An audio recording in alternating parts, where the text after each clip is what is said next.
That's good. I was like worried that I was gonna have to do this alone, so um, that's not the No way, case. man. Awesome. All right. Well, we're live. I'll just go ahead do a proper introduction, and then Yeah. then we'll do it. Okay. All right. We're live. Everything is set up, and we're good to go. Um, so basically, what we're gonna do today to kind of like celebrate. I wanted to do something that was a little bit special. We hit 50K on Instagram, and I was like, okay, it's a small milestone, and it would be nice to kind of do something and do something special for the occasion. So basically, what we're gonna be doing today is we're gonna have a small story time with Dan Norton. We're gonna kind of like talk about stories. We're gonna also like kind of like see if we can come up with a story on the spot while we're maybe sketching some of the side characters. We'll kind of like have it a bit chill and check things out as we kind of go along. But it's gonna be mainly focused on story. And when we go ahead here, I just want to kind of like give you a small introduction to who Dan is, and Dan, you can kind of like correct me if something is wrong or you need to do an edit. But basically, yeah, like this is Dan Norton. You are currently working for Riot Game as a senior visual development artist for LOL Marketing. Before that, you were That's what they working paid with. me for. That's what they pay you for. Before Yep. that, you were working with Warner Brothers Animation, and you've been also working with Marvel Comics in the past. Um, so you have a background in comics. I know that the first time that I discovered your work was actually when you were doing Battle Cats, and I remember seeing it. I was like, that was the first time I was like, holy. I'm not gonna swear. Holy Thundercats. moly! Holy moly! Holy Uh, moly! that's Yeah. I said that out loud. Um, but I saw it and I was like, wow, this is really great. The simplification, the characteristics that's coming out in it was amazing. And then even before that, I Thank you, believe, man. even before that, there was GI Joe. Am I correct? Yeah, yeah. GI Joe Resolute. Yeah, I got to be lucky enough to help relaunch GI Joe after it'd been kind of, tucked away for a minute. So the beginning of my '80s relaunch career, I guess. Okay. It's Yeah. awesome. So I gathered a little bit of Thanks. your work and some of the sketches and everything that you've been posting. Just want to share it with the viewers because obviously it is amazing, and just want to kind of like give a kind of like an idea of like who it is that we're talking to today. So I gathered some of the sketches and everything that you kind of been throwing up line, and one of the things that I really love about your work is this sort of like simplification. Like you managed to hit so much with very very simple yet super accurate lines. And I guess is this like from your time um, kind of working as a comic book artist, or where would you say that that came from? Yeah, like going back to comics. I mean, you really had to throw down pretty quickly on. Yeah, it's like the gesture drawing and stuff. Sorry, I'm hearing like three echoes, so it's a little distracting. Okay, what you want to do Um, is you wanna mute Hold on. the YouTube one, and then you just want to have the Discord kind of going. Okay, let me do that. Hang tight. There we go. All right. All I'm good. like, what is going on here? All Like, good. why is that sounding crazy? Yeah. So, like really, like when you're drawing comics and stuff, you really don't have time to do a lot of understructured drawings and stuff. Throwing lines, kind of minimalizing, um, you know, the time you spend, behind a page in any way you can. You do tons of sketching off the page, but when it's time to really get going, that kind of line foo, whipping lines, letting stuff happen, just going with the flow, like understanding shapes as a whole is like kind of critical to really get ramping up your speed. And comics is not where you want to go to make a lot of money, unless you can like turn over pages pretty quickly. Yeah. So, um, yeah, I spent years as a penciler, and then at one point when I was getting kind of tired of penciling and having all the having to do all that kind of heavy lift, I thought it was always fun working with other artists and getting a chance to ink over them. So it kind of it gave me another level of thinking about how to quickly throw lines over someone else's pencils that aren't always kind of in place, and you know, you're kind of painting lines. Um, so it just gives you a kind of shorthand, and you just have to be confident and you know, things you're throwing. Don't be so critical over every little element. You know, you just kind of let things flow. So a lot of these kind of facial studies to me were just kind of you know, it's a chance just to like see what happens on the page, just experiment, have fun, you know, enjoy it. And then when the time comes and you do have to be maybe a little more uh you know, uh specific about those line placements and stuff, it's kind of there for you. You have the control, you know, of the space, um, and you can play. Yeah, man. Oh, thanks for showing all this stuff, by the way. Yeah, Of this is, course, man. you know, like these were, yeah, like this here was like the first image I tried to throw together for a concept for a new Thundercat squad when I was working on the show. So this was actually one of the first coherent pieces when we were looking at that. So by the way, yeah, I mean, I do a ton of production stuff behind the scenes, so I don't get to make all the pretty pictures. You know, most of the time I spend is like in concept and practice, you know, doing tons of iterative drawings to kind of get the ideas down on paper. Because you know, when you're kind of behind the decision making of a show or a book or sometimes an animated short or whatever, you're working with a team of really high class professionals, and the idea is to translate those ideas quick, get people going, and really empower them to, you know, get the hand off the baton, and then they're like, yes, okay, cool, I got what you're saying, I'm off to the races. And then you're like, great, let's move forward. So a lot of these drawings, I knew that they would have to be translated to the Japanese artists when we were working with them overseas. um, this Takahiro Tanaka, he was the main story guy, animator on Thundercats. So like I would just pass off these drawings and be like, "Hey man, you get it?" You know, and he'd be like, "Ah, so." That's awesome. So Yeah, no, I think, but yeah, these are I yeah. think it really shows through, like your fundamentals are like super strong, and there is that sort of like playfulness and also ease to your drawings that just like is really mesmerizing. And I'm like, I remember looking at it also like when you're doing your facial studies, and I was like, man, it looks like it's so easy for you. Thanks, man. I mean, it's just years of practice. I mean, honestly, I've been doing this for 30 years, so it's been a minute. It's been Yeah. I'm old. You see the grays. If you can catch those, this is from Thundercats. This is from GI Joe.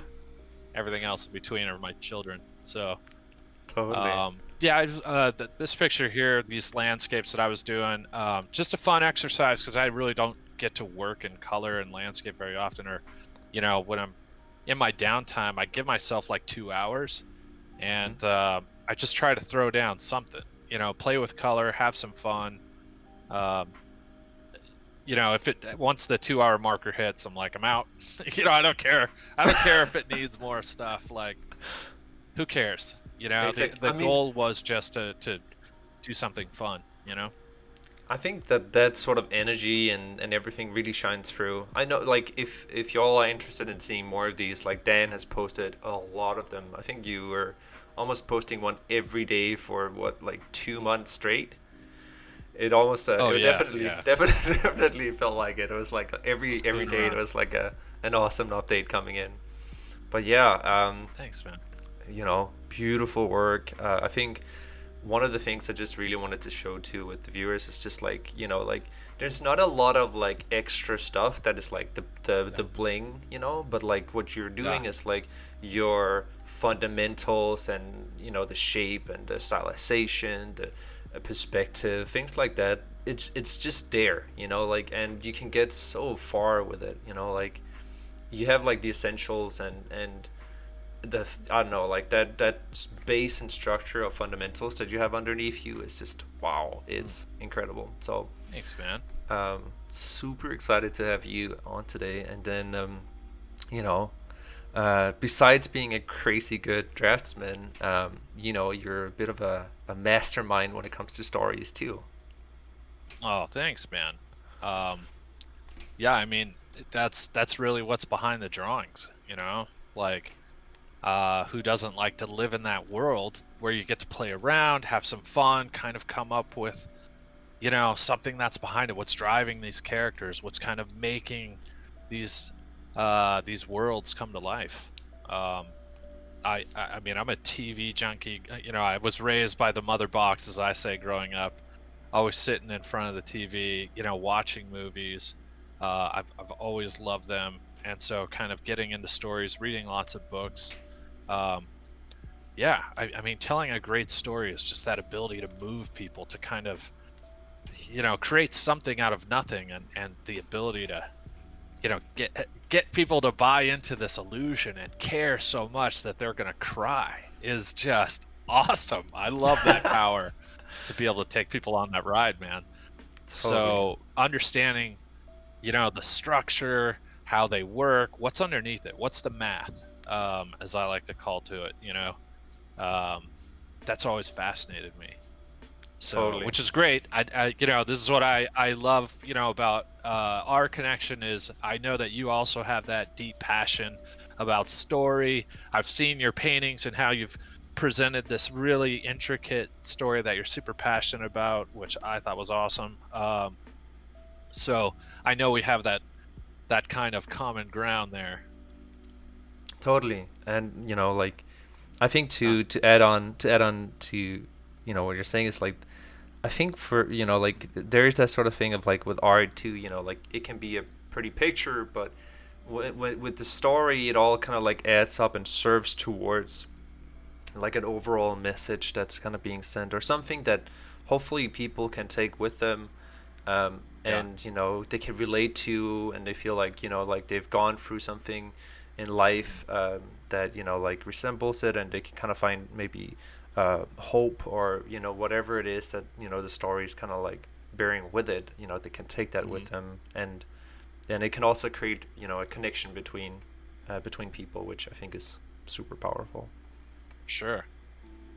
Yeah, I think So to weirdly go back that like Thundercats and GI Joe, like for my generation there wasn't a lot of channels, so animation was pretty limited. Now we've got like Netflix series with 7,000 different animes and stuff.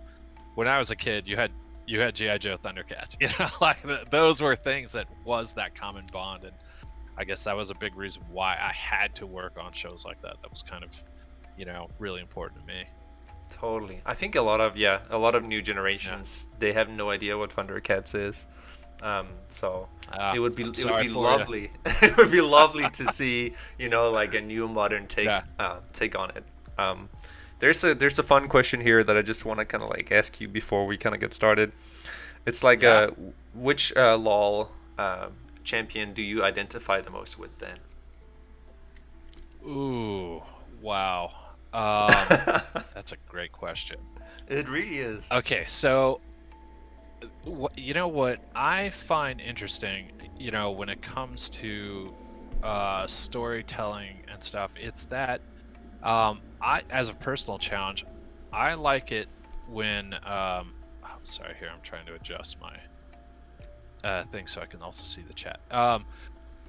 I always think, take those characters that no one is looking at, that no one is really paying attention to, and bring them forward in a way that no one would expect. And when you can make that connection to them, um, those are the ones that I find the most interesting. I'll take a character like Gragas, for example. We were talking about this a little bit earlier.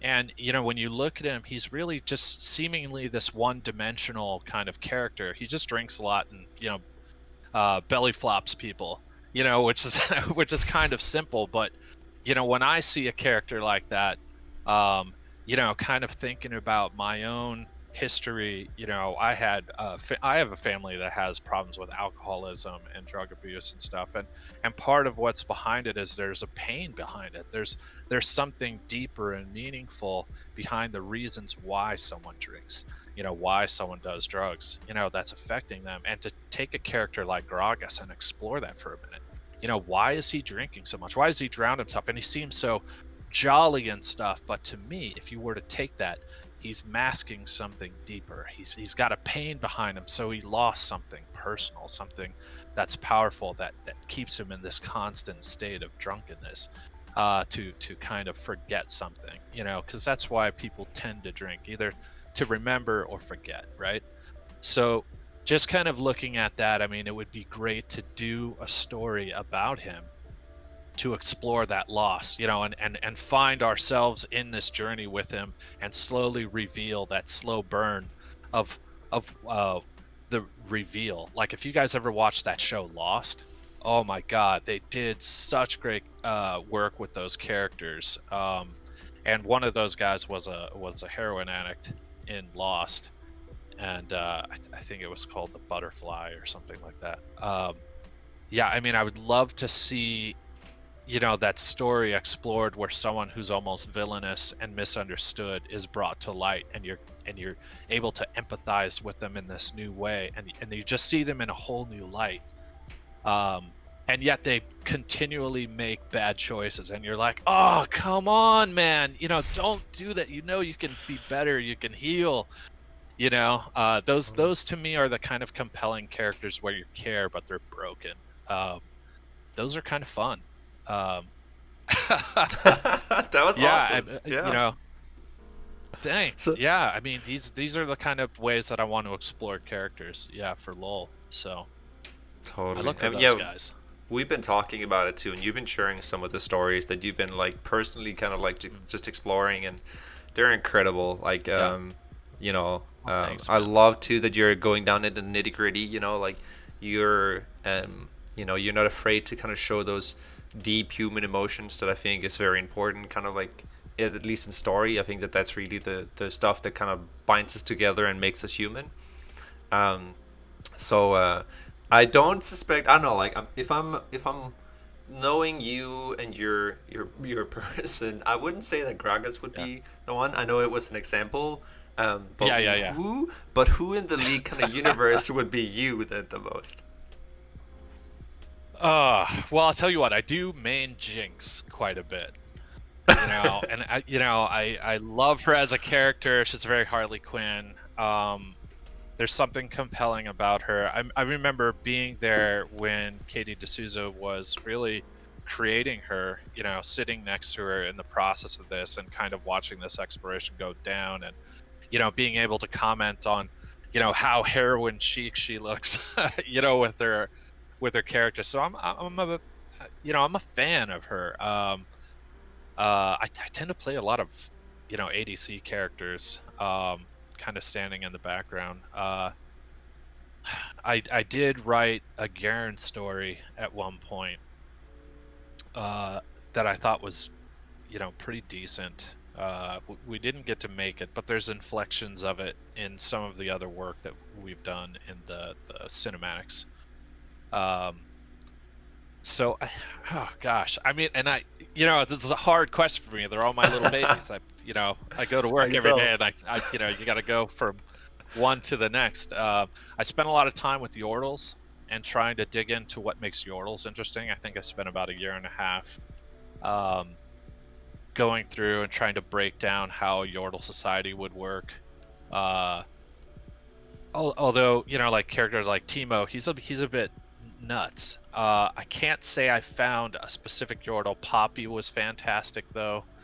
The hero's journey, when we did a comic of that, and I think she just has the potential to be this crazy fun, you know, little character. I love drawing Draven. He just has this face to him, that is super fun. Um, Yeah, I mean, just the Yordles uh, in their way. So the reason why Kennen got into that Awaken video, because I had to fight for one of these Yordle moments. Um, so if you look at the end of Awaken as one of our things, I was like, guys, we've got to do this. We've got to do Awaken. Um, yeah, the Camille comic was super fun. Oh, I love that story. I would love to go back and do more Camille. She is the Batman of Piltover, man. She's got some crazy. Yeah, we sadly they don't even have our comic up on Universe anymore, so Yeah, you I have to was go to looking. like a fan site. Yeah, I was looking for it and I couldn't find it. And there's a little bit of like delay from when we're talking to what's showing on screen. So Yeah, yeah. apologies if if Um, it's like going a bit. But like no, yeah. I can kind of go back. I would love to hear, Mm, especially about the Camille comic. I'll kind of slide through it, and then yeah. I would love to hear a little bit more about that. Yeah, Jason Chan and I got to work on this together, and I think John O'Brien wrote this. Um, and here it is. It's just kind of someone finding their destiny, but she's so broken in a way. She doesn't realize she's the hero. So she's always kind of projecting, thinking it's someone else. Um, which I just find adorable. But this the Camille comic, oh man, to me this has like Blade Runner elements. She's got this kind of Spider-Man like uh, prowess, the ability to zip around on these hip lines, and she's smart and intelligent. Yeah, she just carries this attitude with her, and this demeanor. I just fell in love with her.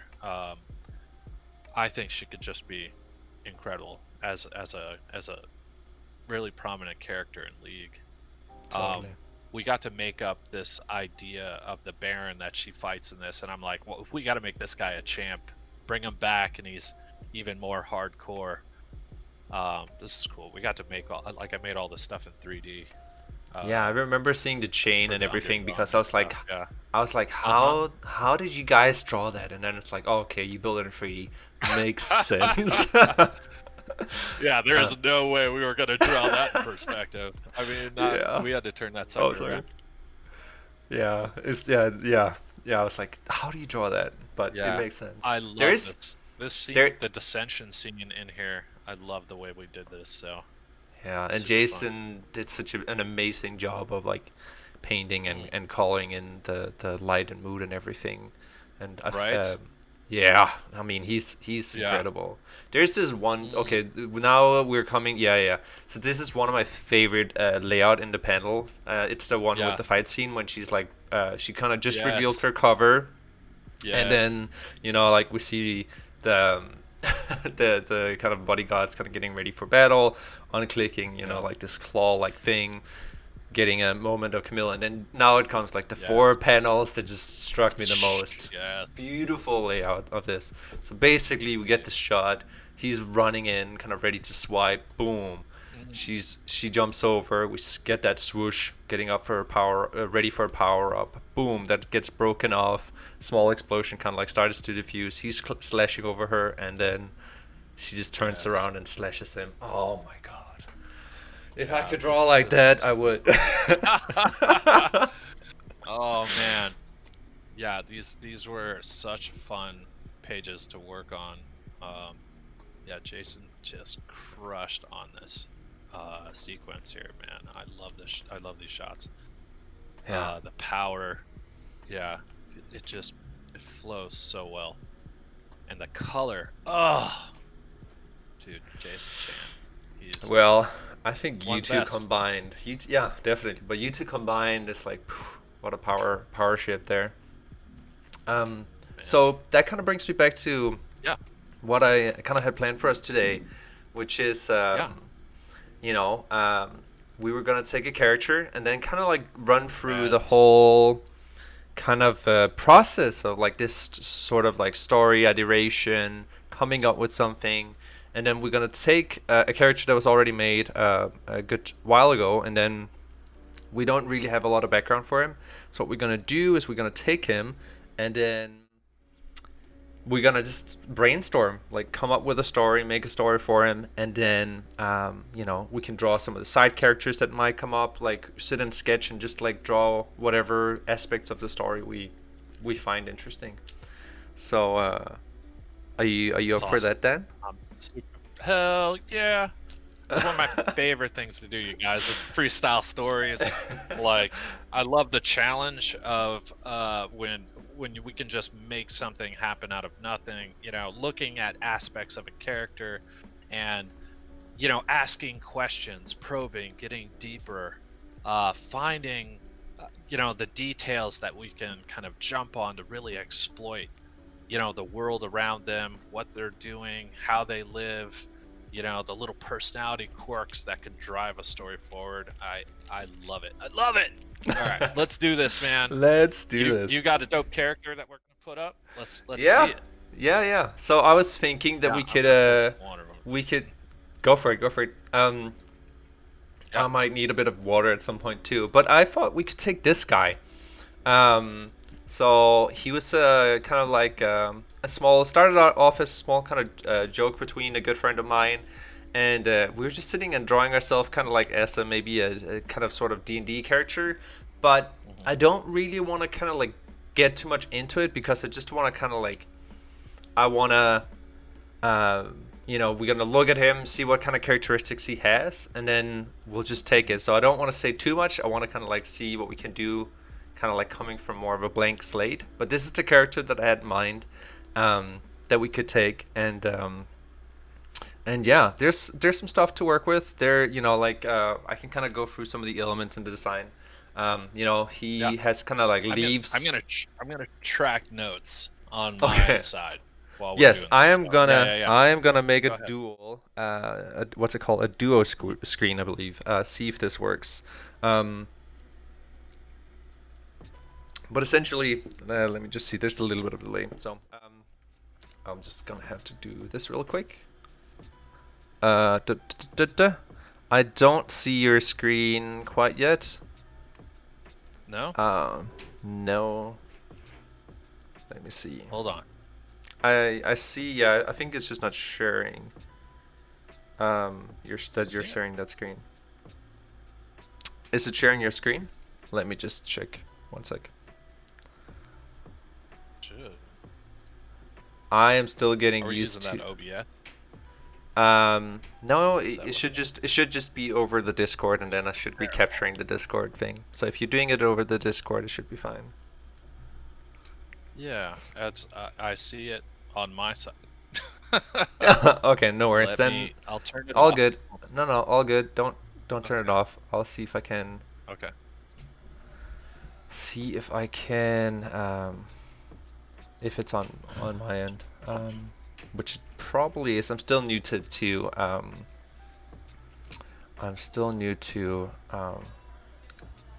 this streaming stuff. So thanks for being patient. Yeah. No worries. All good. Okay, I just have to go and find. Sorry, I have a dog in the background here too. One sec. Discord pop-up. Oh, I see it here. Okay. Let me just get into here. Figure that out. Okay, I think it's working now. Boom. Yes! Finally. Awesome. Nice. Here we go. There we go. Sorry for the little technical difficulty, but looks like we have figured it out. So yeah, people should be able to see your screen. So I'll continue on basically just kind of going over some of the things that's in this kind of character design. So he has kind of like leaves running out his arm, and he's a bit flamboyant. We can kind of tell from his his gesture and everything. And then connected to nature, there's several natural elements to him, and then he's a friend of squirrels, since we have some squirrels over here kind of like having a good time. One is munching, and maybe there's a little bit of magic over here. So those are some of the things that we can directly see from the what's it called, the character design. But what are some of the things that you're spotting, Dan? So yeah, I'm definitely, as I'm looking at this guy, I'm looking at his overall kind of design, right? I'm looking at what materials are on his clothing, the kind of fur, the filigree, and I start thinking about culture. I start thinking about, who makes these clothing? Who would make it for him, or does he make it? Like if he makes it, he's an artist, right? And he cares about how he looks. Um, and he's taking the time to kind of create this, so he's a craftsman. To me, that makes him an observer of the world. He's in tune with nature. He's obviously got, I think you told me before, kind of leaves on his arms where his gauntlets are kind of like, are those gauntlets or is that part of his skin? I think it's part And of his are skin. those Yeah. horns wood or okay? See, I don't know what the Would you? horns are of material yet. I think it Okay. would be horn material. Not sure. It could be wood. Wood could be a fun thing. I don't think it's defined enough in the drawing. But I do know Yeah. that there is this race in D&D which it was based off, which is called a tiefling, Uh huh. and it's basically Tiefling. half demon, half human. So they have some sort of connection um, to basically they're fire resistant, so they can't be hurt by fire, but we can completely disregard some of that. But yeah, it's basically a mixture of something. I thought the dualism between having somebody who's very connected to nature, and then Hmm. also having that element of like being touched by darkness, which is interesting. Okay, that brings up some cool stuff. Um, so touched by darkness, that puts me into a cursed, uh, SED, a cursed space. Beauty and the Beast. A lesson needs to be learned before they can be brought back into normalcy. Um, so there's a lot of interesting space as a story that we could play with there. Yeah. Um, him once being, a normal tiefling and then going too far, doing something, there was some sort of immorality, some sort of, wrong deed that he did that hurt people. Because when you really think about a character, they're usually an anomaly, right? Of their environment or their society. They either embrace their society and become its kind of martyr or savior, or they're an outcast from that society. They did something wrong, they're exiled, and that's what usually propels them to go on an adventure. They have to solve a problem, they have to do something, to an obstacle to be overcome. So if we start thinking in that space, I love the touch by darkness, the curse, because then you can bring in uh, another character. Either they are going to solve that problem, or you have like Beauty and the Beast, where Belle comes in and kind of gives the light to the character. It kind of transforms, and it's about a relationship between two people. And ultimately it's about love or healing in some way. You're looking for redemption. um, so cursed redemption. So, like, you're gonna hear me a lot when we talk about story. I always look for comparing and contrasting against something that has worked or worked, in another story that helps you understand, kind of give context to the kind of goals you would have when you're telling a story. I think that's super important, because then if the story you're trying to tell is right or wrong, or you're going to find familiar elements in the story that you can look at and go, okay, let's think about that, and then we can kind of turn down our own path to create something interesting in the story we haven't seen before. But at a higher level, you understand, like, you still are putting obstacles in place that are familiar, and if you're solving those obstacles, then you're on track. Like, you're going to be able to tell that story and do it with the right story mechanics Totally. as you kind of process through it. So, going back to kind of, you know the magic, so he must have some ability. uh, Even thinking about, I'm going to write down Beauty and the Beast here. Okay, uh, sounds good. and the Beast, just as a, I'm going to find some of those compare contrast. And kind I of like stories. some of Um, that idea of the exile too. I think that yeah, is something that makes a lot of sense, and that could be brought into the magic too. yeah. And then also like kind of also like, give a little bit of a hint. Maybe this is the part in the story where he's kind of already been exiled and he's been living in the woods together with nature for Hmm. some time. So Yeah. Another example, if you don't go the love route and build on a relationship with somebody else, right? Then you hmm have like Rise of the Guardians. Uh, and could you explain a bit more to Guardians. could you explain a Sure. bit more what that means? And Yeah. it- and Sure. So if you remember Jack Frost, Jack Yes. Frost was a character that was built around the elements, right? And he didn't understand his past. He was kind of like operating, and then he kind of slightly understood, but he didn't understand that he had died that day.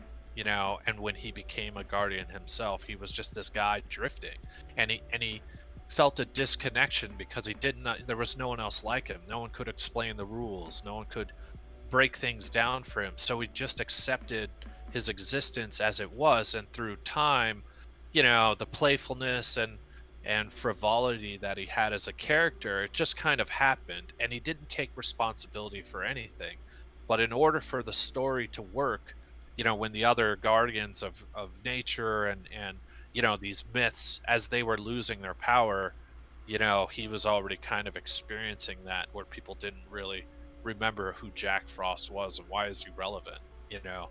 Um, but in the end, it was up to him to kind of save the day. He had to uh, overcome the darkness by using his trickery and stuff. The kind of nature of who he was, and once he got past understanding what it was about himself, that was when the fear of his death in that moment, when he was able to overcome that, he was able to be stronger than death, or darkness, as it were. Yeah. So um but I haven't seen the movie in a while, so forgive me if I forgot that. I kind of twisted up. It's just what No, I remember. I tried to lock it all in the steel box, you know what I mean? But totally. And what we're some of the trying to steam escapes as you get a little older. Yeah, do go is ahead. like, Yeah. we're trying to kind of like hit on that archetypical, you know, stories Hmm. and characters that are, things that have been repeating over many, many years. And there was a question, so if some of this knowledge and information is based off Joseph Campbell. I think Joseph Campbell Hero on a definitely, Thousand Faces. yeah, heroes of Yeah. thousand faces. I can't speak now. Thousand faces.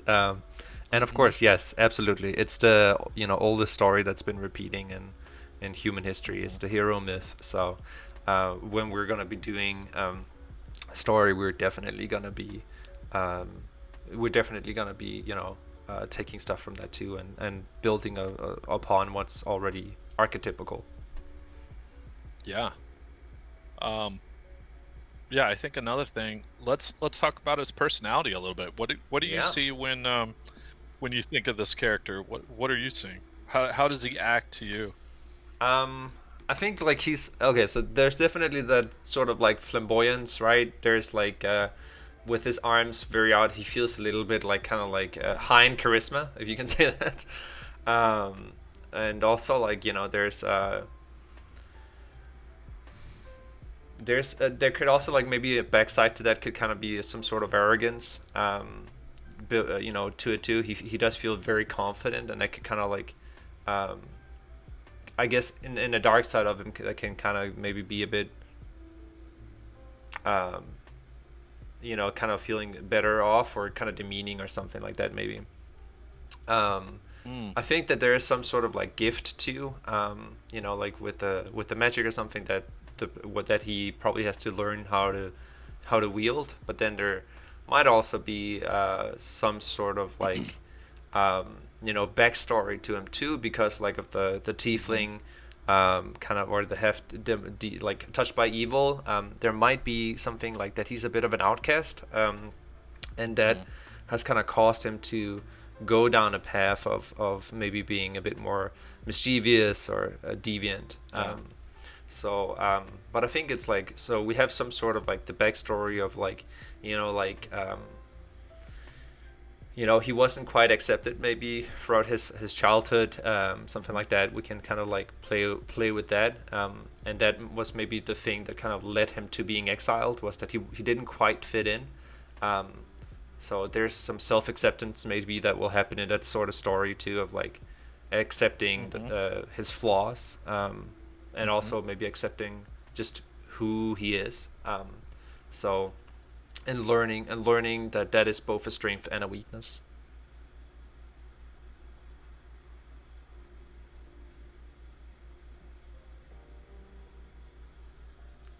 Are you So writing that? going Oh back yeah. to compare and contrast. Yeah. Yeah, yeah. Oh, seriously, I write down everything. Like, Okay. yeah, like at Riot, I would regularly kind of you know kind of lead conversations around story time where we would talk about exploring our ideas and stuff. And I always like to track whatever information I can kind of pull out of somebody about a character or something that they're working on, because everything is it's like a counterpart. Everything uh, rests on a fulcrum. Where there's control. The opposite is freedom, right? The balance of each thing, that the yin and yang of it all. It's really where you set up a problem, there's a solution. Where everything is fine, something's going to break. And it's got to Yes. be the best or the worst in how it represents. So, you know, um, yeah, capturing all this stuff. I love all this stuff. So yeah, there's elements of Hellboy kind of in here as well. Tell me Um, more. yeah, Hellboy was born, you know, and brought into the paranormal investigation kind of unit. And as he grew, he shaves off his horns to kind of be accepted, because otherwise he's got these giant demonic horns and everyone's all scared of him and stuff. So he cuts them off, Yeah. and he didn't really fully understand that he's the son, the prince of darkness, if you will, the son of the devil, and that he has the power to control the gates of hell and really stop all the darkness and the monsters come pouring out of it. He has the strength, but because he holds himself back, he limits himself and how he perceives himself. He eventually has to embrace this idea that while he may be the son of the devil, he can use his powers in the way that he chooses, to be who he wants to be. Um, which to me is kind of, you know, there's a little drawn comparisons to some level, uh, Totally. in just to explore that archetype and stuff. Yeah, so that's pretty cool. Yeah, I like that too. Um, There has to be that sort of like, we can kind of go two paths, right? We can kind of go, or not two, we can go more, but some of the obvious ones that I'm seeing is like, we can kind of go that either we do that, it's kind of like that cursed sort of thing of like, we want to root for him, but he kind of continuously makes the same mistakes, or not the same mistakes, but he doesn't quite make the right choices, and he kind of has to learn to overcome that. Um, or it's simply or yeah, I mean, I guess that I don't know, I guess I like that sort of story for him, that is like he has to kind of like pick up, like the both the responsibility also like of like being in this world and deciding who he wants to be, if that makes sense, and learning to then use it for mhm. good. um yeah.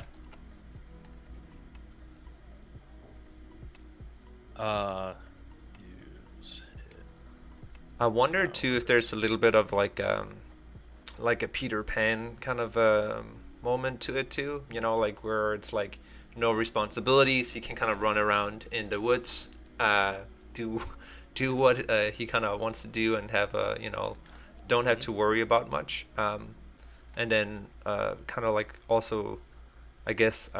Maybe there's that sort of thing of like when he kind of get exiled into the woods or something, like in the start it's a huge relief, but over time Mhm. that form of human contact is Yeah, kind of missing, and then maybe that yeah. is where we have another character being introduced that kind of like are wandering into the forest and they meet. Yeah, why should he care about anyone else if no one cares about him? You know, Totally. holding that grudge against others, right? Yep. And, So he has maybe some bitterness and some resentment that he needs to kind of like work through. mm-hmm. There's some responsibility too that maybe he's not taking full responsibility in his part of why he was exiled, and he kind of like has to see himself, and his actions a little bit more in the eyes. Um, Yeah, I think that's something that sounds like it would be a good path yeah. for where we're exploring right now. Yeah, so we definitely we can talk about those kind of moments, like even like in the lull space, right? Annie, when she sets her home ablaze and uh kills her dad, Yeah. and the accidental moment at the river where her sister, drowns, or even Elsa, you know, Elsa in Frozen. Um, her power, when she can't control it as a child, it gets away from her and it can hurt people, and they self-exile. She's like, don't touch me.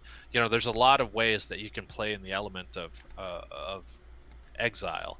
Yeah. But in this case, like having a moment where his powers come out, let's say, like if we're looking at nature power, he can, make plants grow. Like however, what do we see the magic of him having?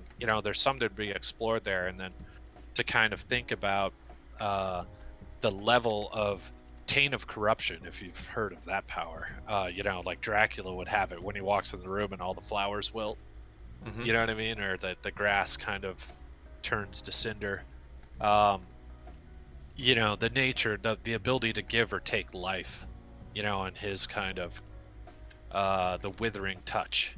Maybe he has, like how everything he touches dies, or like he has that power, and he doesn't realize that he also has the power to bring things back to life. Yeah. Maybe there could be a play on that. I love What that. else we can explore in that? Yeah. Let's all right, let's talk Yeah. powers. Yeah, I think I Uh love Wither like touch. some of those ideas of like, like because he is kind of like Uh, touched by evil in that sort of sense, and the horns is a major part of yeah, him, right? So we need to also play on that. yeah. It's gonna be a essential thing because it's essential in the design of him. Um, so I do like that it's like that sort of thing of like fire, if that makes sense. Yeah. And it also gives a nice you know um, contrast with nature, right? Because if his thing is like destruction, right, and that's his sort of thing, like, or fire wielding, um, Yeah. it's not so much that fire is bad. It can be very destructive and it can be very bad, Right. but it's a thing that needs to be mastered, and then it can Mhm. actually give a lot of good to the world too. Like it can give light, it can give warmth. You can cook with it. There's a lot of things. That's more like kind of like him having to learn to control the element of chaos in that sort of sense. Mhm. Um, and I Yes. like I like that he's kind of like has to kind of be in the forest and in nature too, because that's also like a symbol of both the thing that gives life but also chaos. Everything can kind of happen. Yeah. So I think that we have some good things there.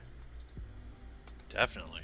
Love these thematics and the possibilities here. Um, Yeah. tell me about this relationships. He's got two little squirrel friends. Who are these guys? What's going on with them? That's a good question, man. I'm just gonna come up with something and we can riff on it. Yeah. Um, Let's riff. okay. So I'm thinking like maybe there's a little bit of like one of them is kind of a I'll zoom in. One of them is kind of the smart one. Maybe it's like kind of almost like because it's a story about morality, and it's a story about being a good person. Then it's a little bit like the devil and angel on his shoulders. But in this Uh-huh. case, it's two squirrels. So one is maybe the side of him that's kind of like, so what they're representing is the two sides of him inside of him that are kind of battling. One that is like no responsibility, just enjoy life, eat, and the other one that's a little bit more concerned and about doing the right thing. So it could kind of be two, I guess, guardians that are not guardians, but two friends that have kind of two different personalities that are the two different voices within him that he's struggling with himself. It could also They be call them voices of reason. Yeah. yeah. It could also be kind of like a Timon and Pumbaa, you know. Yeah. Maybe like when he kind of comes into like the forest and everything, he's kind of just like in the Peter Pan moment of like like just enjoy life, have no worry, and like these two squirrel friends are kind of like enabling him and just like learn to chill and kind of lay back low. And then when our third, or when our next kind of character, the one who kind of comes into the forest and has to challenge him in terms of this sort of view. So we have I like some, that. we have Yeah, some, we I'm have some definitely see possibilities a there. call out for the names. Yeah. They definitely need names. Hey, you guys should jump Yeah. in on that. Throw down some names in the comments section. Yes. What should we Um, call them? Let's have some fun with it. Yeah. Do you remember a movie called Beastmaster with Mark Singer? Like that may be before your time. Again, I'm old fart, you guys. all I've good. watched movies from the beginning.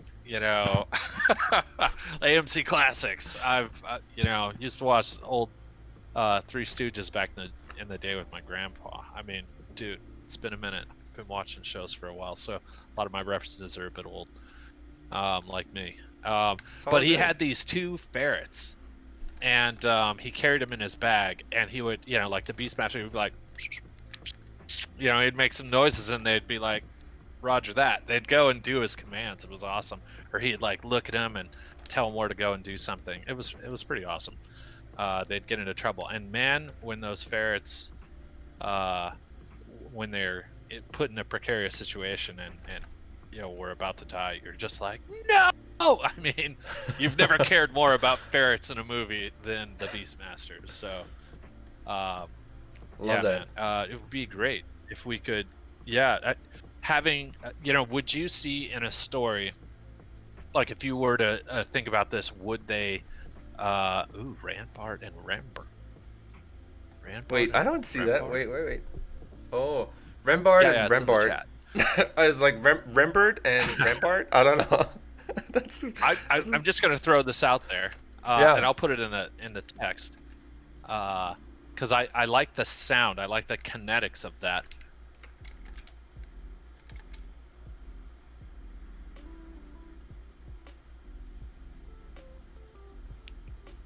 Yeah, Bramble and Twiggy. Oh, I love that Twiggy. Twiggy. Staying with the wood. Yeah, Twiggy. Oh, that's Come so on, that's good. a dope name. That is Yeah. brilliant. Bramble and Twiggy. Dude, Ah, this could be some fun names. yeah, Rob and I like. and Ron. I like too that sort of like the that they're kind of being mischievous together. I think that kind of like maybe they're like a little bit sort of like because they kind of live with no responsibility too. They maybe steal or do mischievous things because they're like they probably don't need it because we need it more or something, and then it's not stealing. Then it's just like borrowing. If um, if they're kind of like the Lost Boys, and he is the Peter Pan, and they're willing to kind of get into trouble with him, yes. they could have the turn of consciousness, I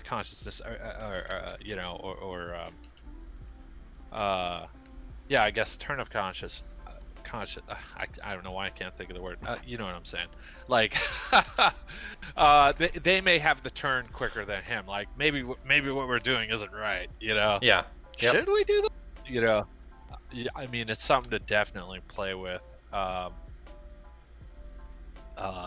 It's. I mean, this is the fun stuff. You guys have some funny names. I love reading these suggestions. By the way, Bob is also nice.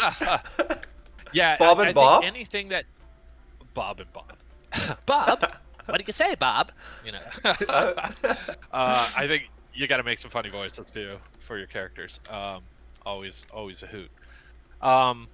What can you do to give them a name that inflects some of their personality? You know, some of their persona. Is there something? You know, yeah. To always try to give a connection back to the overall thematic. You Yep. know, and if nature is one of those things, that's why I kind of like the idea of the trees. He is a tree, you know, or he's touched by an ent, you know, which would be a kind of demon spirit or a tree spirit, you know. Tree spirit, yeah. Yeah. So, you know, I'm also thinking about this. So he needs an antagonist, not just beyond the nature and the curse, but who put the curse on him? Who put this, you know, thing on him? And one of the first thing that comes to mind, and I'm just, you know, throwing spaghetti at the wall here. But one of the things that can corrupt a forest are, especially trees, are beetles and insects.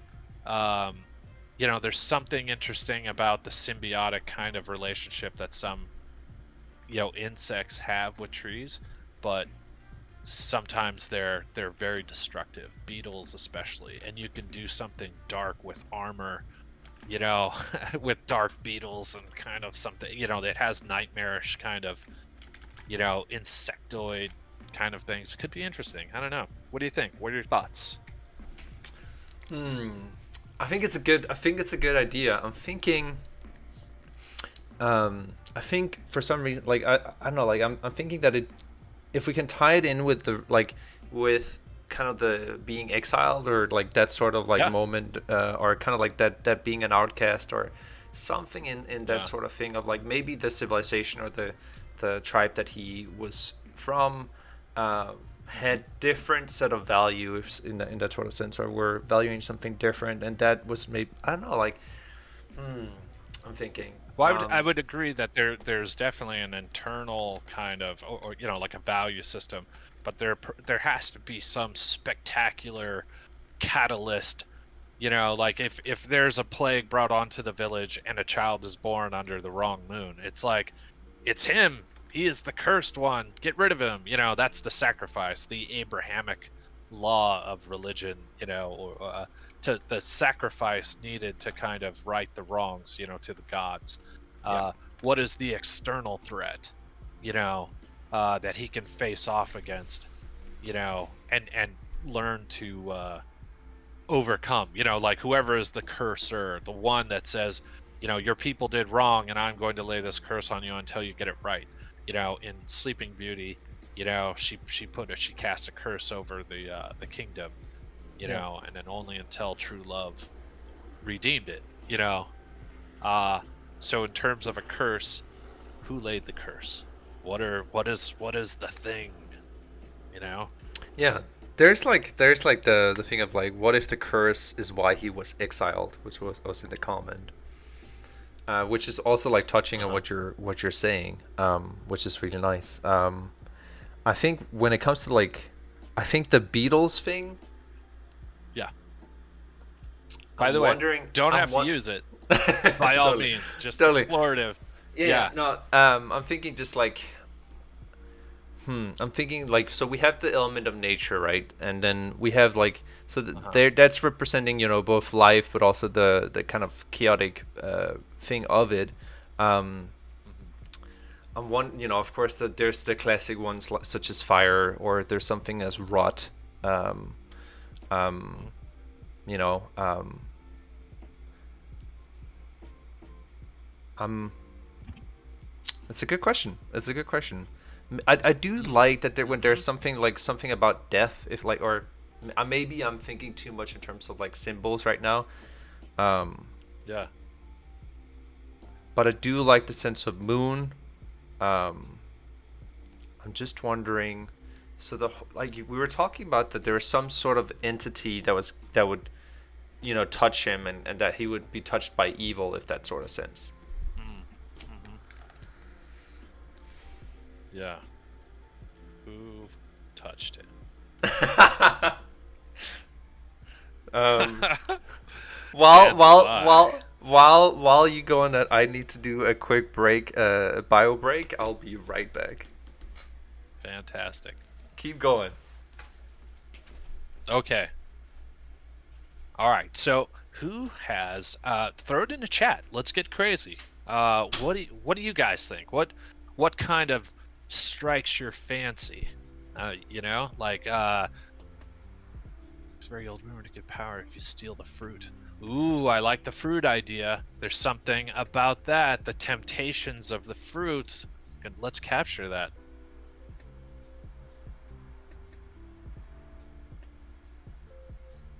Um, temptation. Yeah. Uh, like Malachi, evil bark tree. Yes. Yes. Love it. Um, yeah, there was an old call out in Thundercats. I have to go back to this show I made, but why not? Check it out on Hulu. I'm just saying. Bing, bing. uh, but we had ooh, I like that. Someone tricked him. We had an episode where we had these kind of priest like elephant people, and they would gather these fruit. And the kind of interesting part about it is that the fruit has to weather the storm, or the tree has to weather the storm in order to bear its fruit. So you have to go through a journey to be able to have the delicious thing that comes after. Yeah. Ooh, a fancy dark red crystal. Make his horns a fusion of water, earth, and fire. Ooh, I like that. We can Yeah. have like fire and embers, kind of like being in them. Yeah. I mean, honestly, I love this idea of the fruit angle. It could be very ceremonial. It comes within a year's time, or maybe like some plants, right? Like the corpse plant, if you guys are familiar with that. It takes sometimes up to 10 years to blossom. And botanists will sit around and put cameras on it and just wait for that thing to bloom. So, for a ceremonial people, especially people that have lived for a long time, whatever group of people, the tieflings, they may live for hundreds of years. So, in a hidden part of the forest, you know, finally the special tree bears its fruit, and to give a forecast like Groundhog's Day, when they bite the fruit, it'll tell whether that under the moon that it'll be a good century or a bad century. And then the prophecy is ruined, and when he bit it, the fruit was rotten. Oh no, what does that foretell? You could have this moment. You could do a lot of kind of playful things with that. I love that too. And so, like, was he a kid? Was he a baby or something? Like when he found his way in and ate of the fruit? It could be he wandered into the forest and he wasn't supposed to touch it. It wasn't ripe, or it wasn't ready. But he ate it anyways. That could be pretty cool. Like he There's did it to himself, and when he came back, he had changed. Yeah. Yeah. So he had to learn something, because of this. He had to find balance in some way. It's true. When he was born, it looks like a spoiled brat. Oh, this guy is nice. He's having fun in the woods now. Ooh, let's see about the film. Soldier Kubo. He's in the Beetle influence for character design. Female villain instead. Ooh, yeah. Ooh, female bug characters. Come on, I love it. There's already this really cool armor effect that I love insects, man. They're so cool. Locusts, like when you think of the plague and just a bug army coming in and just eating everything and destroying everything. There's something nice about that. Yeah, there's also like in the chat it says like this character doesn't feel like he was bullied or mistreated when he was born.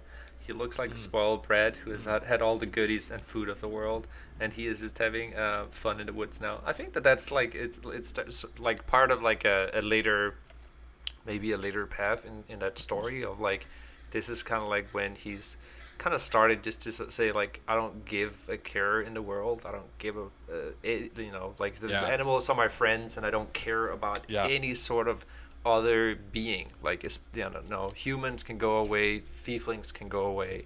The only you know, animal, like the only friends I have in this world are animals. You know, like that sort of thing. And you know, um, and then he's just kind of like you know, kind of like maybe going a little bit into like what's that called, when you kind of lost faith in humankind. Yeah. Forget the word now. And anthropology, oh Entropy. man, entropy, I don't know thank if you. that's. Entropy, yes, it's Yeah. entropy. Yep. Yeah. But he's kind of like maybe a little bit fallen into entropy. Yeah. By the way, if you guys are looking at my screen and you see how terrible of a speller I am, this is why I normally check my phone when I'm writing. I always have to like keep it handy, and then I usually check it. But I figured I would just spell terribly and live with my embarrassment. It's all good. Man. Yeah. So Oh, that's too funny. so what do you, what, like in terms of name, what are you thinking? Um. Hmm. We can, I would love to hear if there's something in the chat too, like Yeah. you know. What do we got a name for him? Uh. Gosh, what sounds fun? Um. There was this. There's a horror movie about it's called Birch, I believe, which is Okay. a tree. But the curse of the birch tree, or it's something like that. But it's basically this witch that lives in the forest, and this kid was wronged. He was bullied, and then he goes out in the forest, and the spirit of the birch trees like that comes after the kids and kills a bunch of people. It's pretty wild. But I Damn. love the aesthetic of the birch trees. It had this really cool look, you know, with the white bark and all that kind of stuff. The witch looks pretty cool. Um, but you know, when I think of demon trees, that's the first thing that pops off my Woody. Love it. Woody, that's awesome. Ooh, Thorn of Eldraine. Ooh, that's kind of cool. That's got that elven kind of vibe. Yeah, I think anything that's gonna have like an elvish twist to it, but you know, also anything we could find that's kind of nature meets elven. You Yeah, I know, think that's. um, Oh, wait. Okay, wait. How, like, so what if, like, what if, you know, he's a tiefling, right, which like is kind of like this mixture of two races, right? And he grew up in an elven city, so he's already kind of a little bit of an outcast. Maybe he was like an yeah, orphaned, and he was kind of like found and being brought in. Maybe you know, it was kind of like an elven woman who yeah, found him, brought him in, and she was, you know, that's not normally something that you're supposed to do, kind of like a little bit mm-hmm, jungle book um mm-hmm, ish, but then totally. he, you know, like there's that elven, which is like I think very connected to nature too, and then there's him who's obviously an outcast and not supposed to be in there just because he is not elvish. Mm. Yeah, I mean, he may have his own name, which I like. Julia had a nice little additive there where, you know, he takes on a new name when he joins the animals. You know, like he's the new chupacabra, you know, out in the woods. He's the one that people, you know, that other tieflings are, you know, they're like, hey, if you go into the woods, you know, like watch out for such and such. You know, he's a nasty little bugger. You know, so people tend to stay away. That could have some sort of, and I don't know why I use that voice. FYI, It's all good. ridiculous. Ooh, the fear of trees. Endro. That's kind of interesting. You know, whenever you hear that, oh, it's Sinestro, you know, you get kind of a villainous vibe with an O at the end. That's kind of interesting. Uh, Deros. Ooh, that's kind of cool. I like that. To fear. Ooh, Deros. I like that. That's pretty strong, man. Um, Emerald Dragon. I gotta say, our Yeah, there's chat is good suggestions here. yeah, our chat is like These guys are on pros. fire. I know. Yeah, Good job, bunch of chat. storytellers over here. I Guys love it. working it out. I like it. Yeah. Yeah, man. I don't know. We could work Garrick. I like the what was like the one with D that was mentioned. Ptolemy. Darius. Darius? Darius. Deros. Yeah, yeah. I don't know. Am I saying that? Deros. Yeah. Deros. Ancient Greek. Yeah, that there's means something to stronger. fear. Yeah. Mm. You know, I was thinking it's a little bit of like Darius, but I think that Yeah. name is just like it's too connected to the League IP right now, so I can't get that. Can't get that out of my mind right now. So.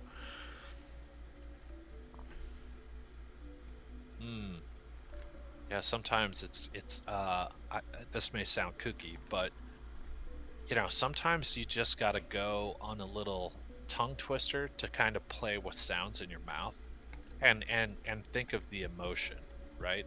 The kind of draw dish, like you just kind of find sounds that give you a creepiness or a feel, and then you try to build something out of that. That's always kind of fun. Ooh, let's hear some. Let's see. Yeah. Ratil.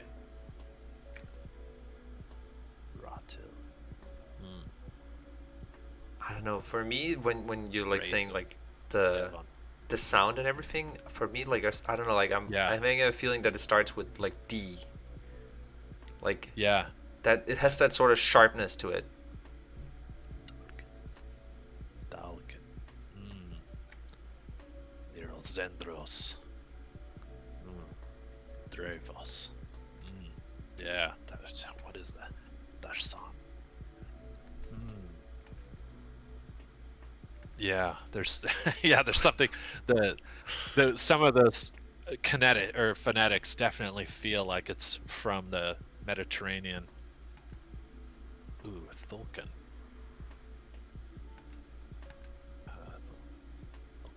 How do you Thalkalon?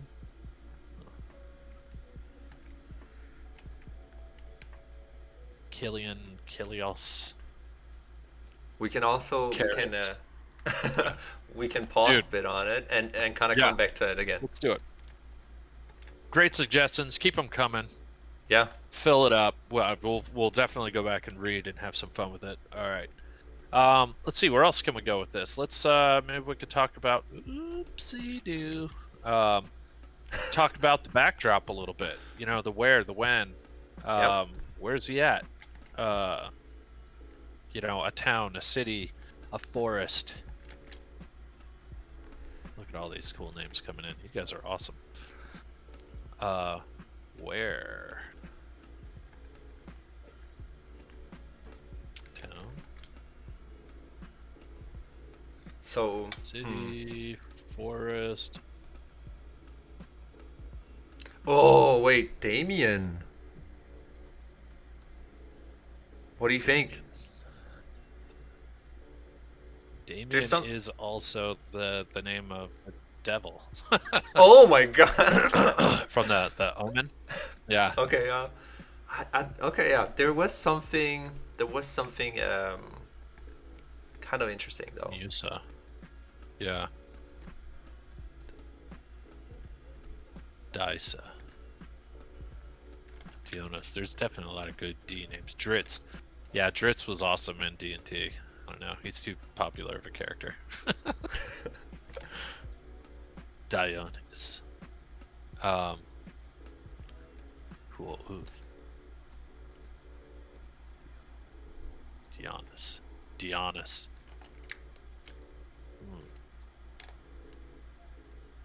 That's kind of nice.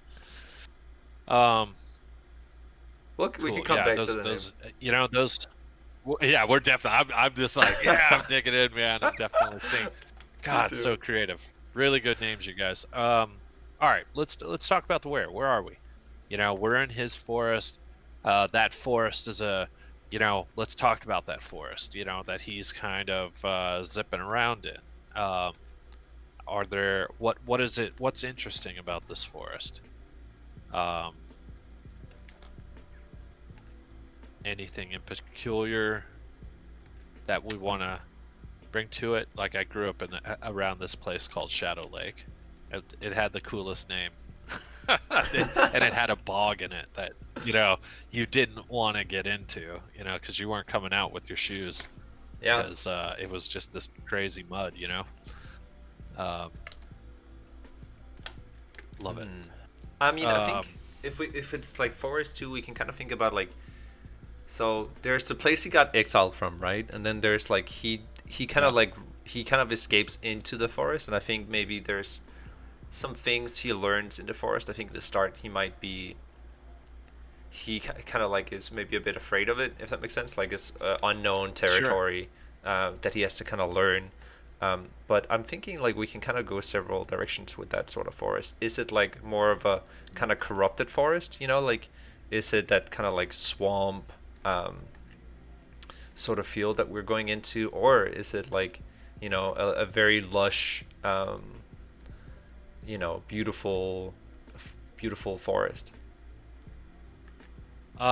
It could be both. I mean, if you think about like, um, this may seem kind of left field, but uh, Shrek. Mm-hmm. Shrek is a character that he lives in the swamp and he loves it.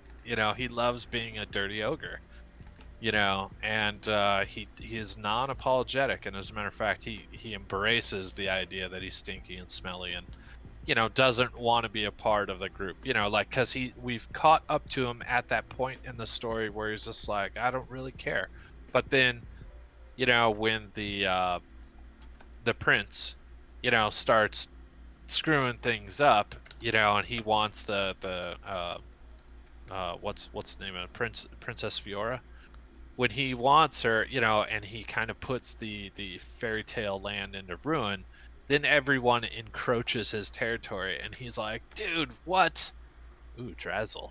I like that one a lot. That's a great Dressel suggestion. is really good. Yeah, Drazzle. we'll It's write it. I'll very write it. dragonish. Write it down. Yeah, that's a good one.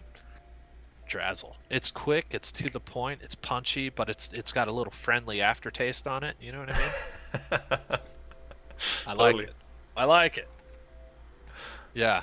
Very druidish. Yeah. Oh, he like when my friend and I was sitting and messing around. I was kind of Yeah.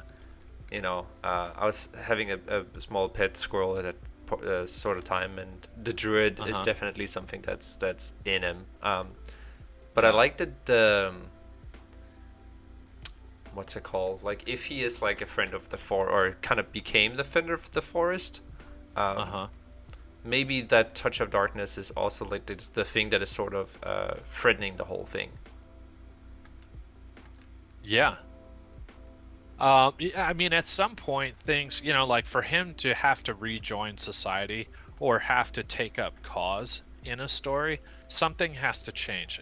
Like we're talking about the kind of prelogue of the story where the incident happens that puts him into the realm of the curse, right? And once he's in that space, um, that's his everyday. This is where he lives. Yep. La la la la. Like in the day in the life of, he's out in the cursed forest, with no responsibility. That is his life until, if we follow the trend of the hero's journey, it's everything was fine until something happens, right? That's the catalyst. So something has to change for him if we're following his story. Why does his cursed forest have people now in it? He was perfectly fine for generations after his curse to be without people, and his bitterness was able to take hold and be like, if anyone comes in my woods, I'm going to give them what for, like because he's bitter. Yep. So when we talk about, sorry, I got to scratch my back.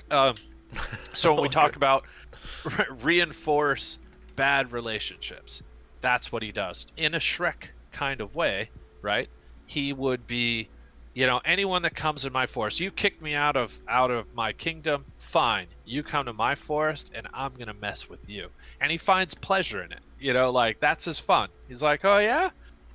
I'm going to mess with people." That's the kind of he likes playing pranks and stuff on travelers Totally. until something happens. Someone catches his eye. Like a beautiful maiden, maybe a beautiful dude. I don't know. How does he roll? You know what I mean? Yeah, up totally. up to him. Yeah, he could be pansexual. I don't know, whatever the case. But whatever the instant is, he has a change of heart. There's going to be a moment where he sees something in it that reminds him of a moment that he's reflected on and sees the righteousness. And he might blow it off. It's just like, "Look, kid," like if it was a little kid that gets bullied or gets thrown off or gets into trouble. He's like, "Look, yeah, I saved your life. Don't be following me around." You know what I mean? Like, you're going to blow my cover, like he has that moment. So someone's going to come into his life and he's going to find redemption through a relationship with another character, someone on the outside, that he stepped in for or has some sort of moment with, right? And they're going to see like, "Whoa, you're that guy," or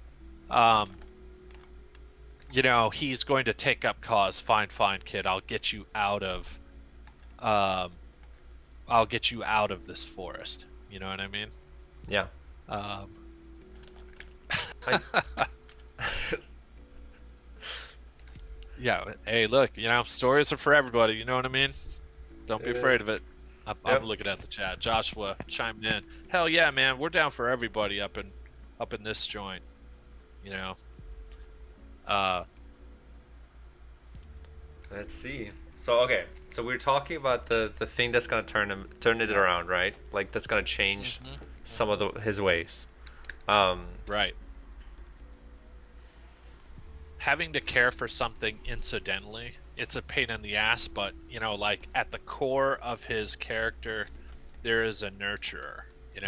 There Yep. is some, pardon the pun, but seed of goodwill. Oh God. Come on, hope you heard that drum roll. Ba-boom. A Yeah. seed of good. Yeah. Yeah, and I think finding redemption in the enemy, someone that exhibits the kind of traits that show him, what, they are a friend of the forest. This person wouldn't be so bad. We'd probably need that moment to put him on the path, and then connect him to, the greater atrocity that's happening, the darkness that's going to befall the land, and even his cursed or his bog, his safety zone, or whatever area he's in, is going to be affected.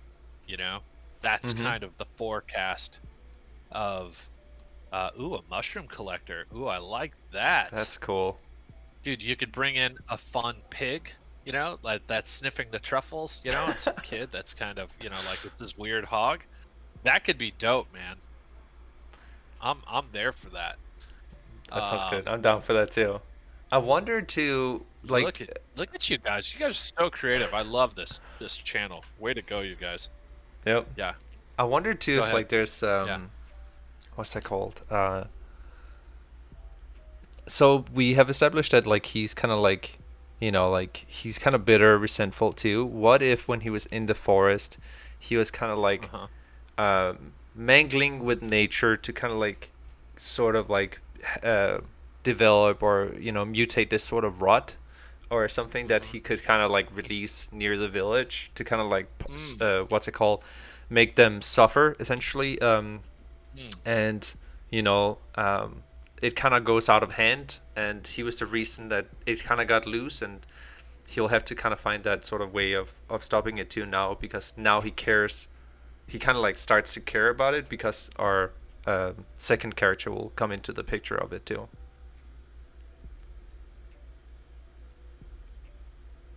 Dude. Spores? Sickness? Yep. Poison?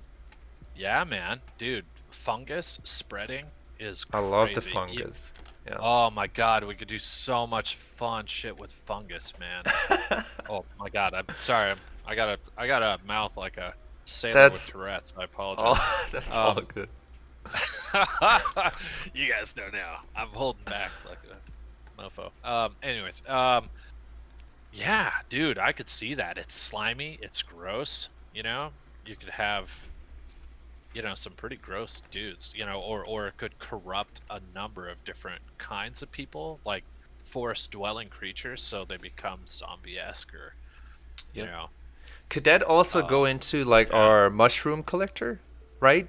Like the Could fungus, be. Could and be. then yeah, that person Yeah, will nature then always provides a way. yeah, yeah. Oh, go ahead. Yeah, yeah. Go ahead.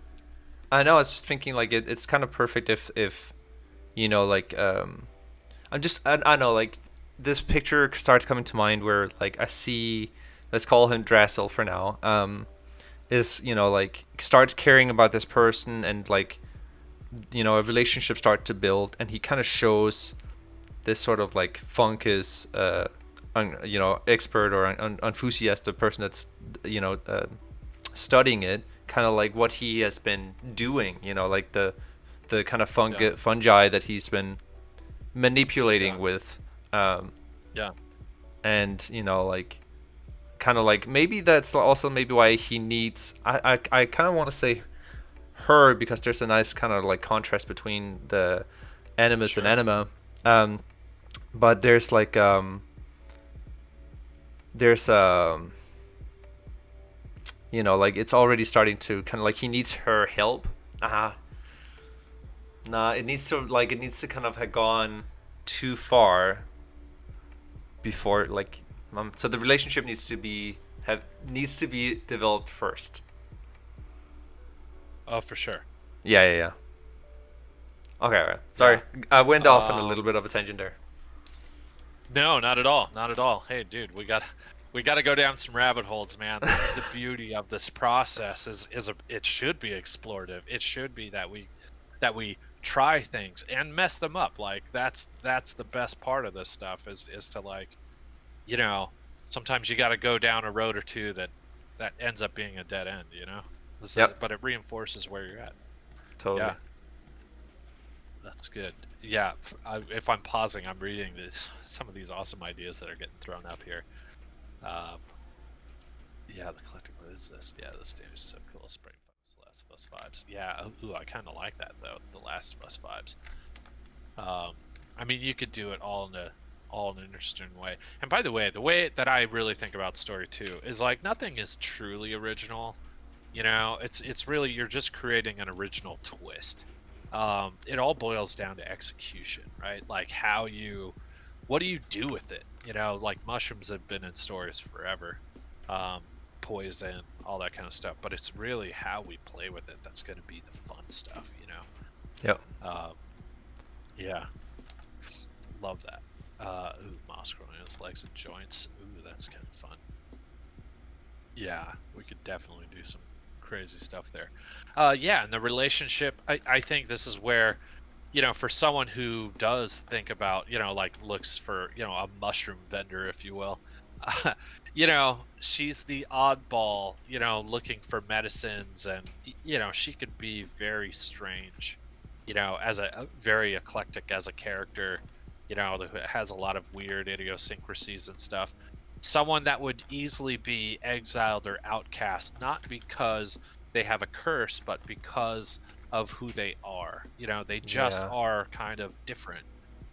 Love And that. that's the beauty of where he might see this kind of uh, resonance with their relationship, where, like he's outcast, society outcasts her for other reasons, but it's there, you know? Love that. I dig that. Yeah. Sorry, Yeah, is the some microphone really picking cool up the stuff dog there. in the background? Yeah, he loves it. That's what he's saying. That's just Yeah, it's dog like talk for approving. whoop whoop. Love it. Yeah. Yeah, he's loving it. Awesome. Respect. Um, I really love that yeah, idea. dude. Yeah, That fits well. you're crushing on the drawing over here. Super fun. Oh So man. It's also a great dash and half. So every time the sports tractor types because he's lonely. Ooh, yeah. The fact that she's not affected, that's kind of cool. It's a nice touch. Which is also a little Hellboy, because the his girlfriend, I can't remember Zoe. I can't remember her name, but she was a fire elemental herself. So, they were kind of a match made in hell, if you will. If that makes sense. Yeah. Um, Nice. right? Yeah. Yeah, but I dig that. I mean, even the curse. Um, maybe there's something affecting him in a way where time is running out, or Yeah, yeah. the wither is How? happening to him, and he Yeah. can feel it. Yeah, How about like that was and sort of the she might after be able to save him. Yeah, that was maybe the after effect of accidentally eating that fruit before it was ripe, like that it's messing with him and yeah, his health. yeah, yeah. That could be the thing. So I mean, it adds a ticking clock. Yeah. Which I think is great. Again, Beauty and the Beast, they had the falling kind of rose petals. Like he had to find true love before the final petal fell. There's something, but this is the beauty of the genre. This is that curse, that kind of effect. We should feel that there's an impending doom that's coming. Um, yeah, don't touch mushrooms. Um, I do love that. I mean, the just the mere fact you could take this into a very psychedelic space, and hallucinate and have some really strange visuals and stuff to the magical effect. I mean, there Yeah. could be a lot of fun stuff happening inside of the story. I That could even see I'm like this definitely the bramble and what was it, like Twistle, or Twiggy, Twissy, or Twiggy, Twiggy. Twiggy, yeah. Yeah, Like like them being on a trip, and yeah, then all of a sudden Bramble and Twiggy is now huge and talking entities. yeah. Oh my God, that reminds me. Okay, so there was this amazing clip that I saw online of these dudes who drank beer with helium in it. And as they What? drink, they're about to talk for the first time. Yeah, it's hilarious. If you look it up, you'll find it. It's online. So it just made me think of that moment where they heard themselves for the first time as they drank beer with helium, and their voices are like this, where they've got that, oh my God, and they hear each other and they start just laughing their asses off. So imagine they get into the mushroom stash, and then finally, for the first time on screen, you're hearing these two chipmunks talk to each other, like, oh my God, you can hear my voice. Do you hear what I'm saying? Oh, it'd be kind of funny. I don't know. I like that. I like that. Twiggy and Chuck. Yeah. It could be hilarious, because most of the time through a whole story, they're just kind of chipmunks being chipmunks, but taking it into that playful space. Could be hilarious. Yeah, I love that. It sounds fun to me. Yeah, there's so many fun ways to go, dude. You're just a drawing beast over there. Look at you, just throwing down. Proud of you. Nah, just Me, I'm just writing words. all All the good. things. You can join me if you want to. Like I feel we have some things now. I'm gonna jump in. Okay, I'm jump gonna in. jump in. Okay. I feel the need to draw some pigs. Yeah, that would be Yes. super fun. Do it. Do it. Do Um, it. Do it. I'll tell you what. I'm gonna take a bathroom break. I'll be back in a moment. Sounds good. Yeah, I'll be right back. Yep. No worries. Um. Fat Gus. Yeah, Pyro. I seen that video too. With the squirrel obstacle course. Brilliant. If you haven't seen it, it's hilarious. Definitely worth checking out. Um. Let's see. But yeah. I think what we're gonna do too, when we kind of like round this off, or if you're sitting, at your computer and you're drawing too, is what we're planning to do is like we're gonna do like a draw this in your style sort of thing, and we're gonna take Drassel. I guess that's gonna be our name for him right now. It's like we're gonna take Drassel, and you can go ahead and draw him in your style, any sort of angle you want to draw it from. Yeah. So that's gonna be sort of the plan for after the stream. But if you want to sit and draw along, please feel free to do so.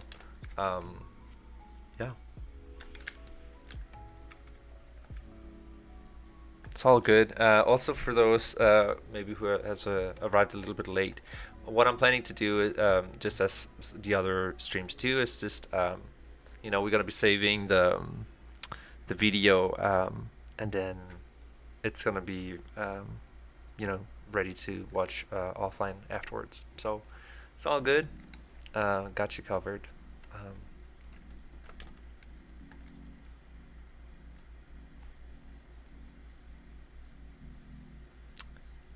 but yeah, I hope that this is something that's fun to kind of follow along. Dan is incredible when it comes to uh, thinking about story, and there's a whole sort of process of like answering and finding these question and answers that's just super fun to do.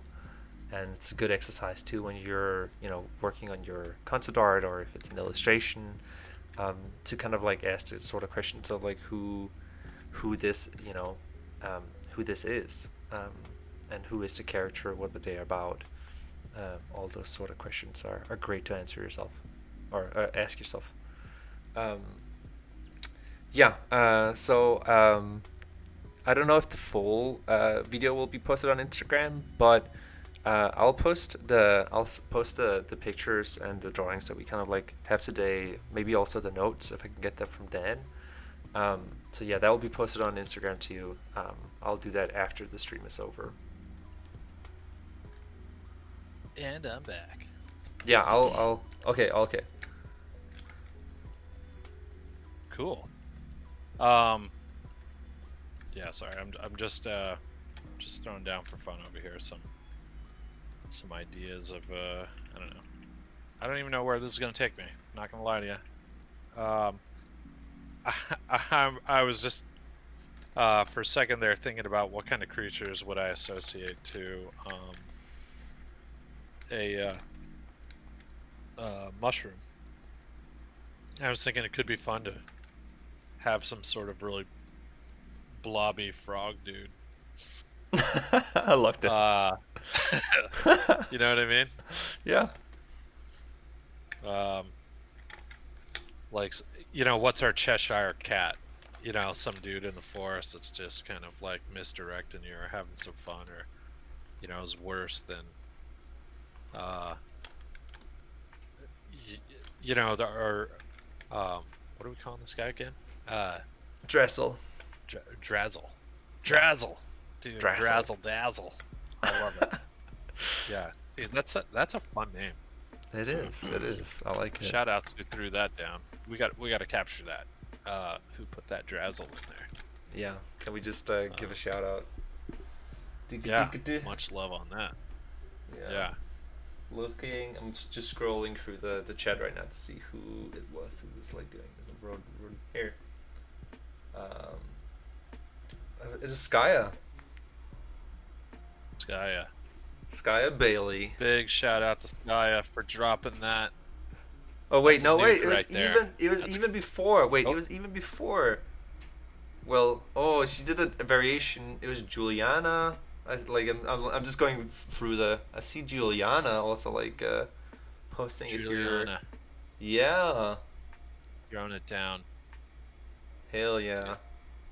You guys are all super creative. I've been reading this chat. When you hear me get quiet, I'm just like, look at that. You guys, Drazzle, love it. Yeah, it's awesome. Thank you. Dude, big shout outs to everyone that's been dropping in the channel. All the great suggestions. You guys are killing it. This is so fun to kind of vibe with you guys and just have fun in this space together. Come up with ideas together. This is literally the best part of this job is just making stuff up. Totally. So always fun to just jam and have a good time with folks. So I personally, it's really easy to do, a whole bunch of different kind of methods to kind of play with character creation. Sometimes I like to play with volumes first.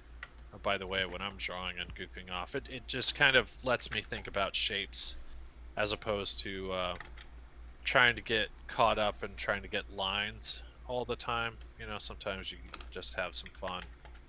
Um, get an idea of a kind of funny shape, or you know, something that's going to drive a little character. Um, and you don't have to commit to, you know, lines can be a little sparse sometimes. So, just thinking, you know, do some silhouettes, see if we can come up with something interesting, and then fill it in with the line after.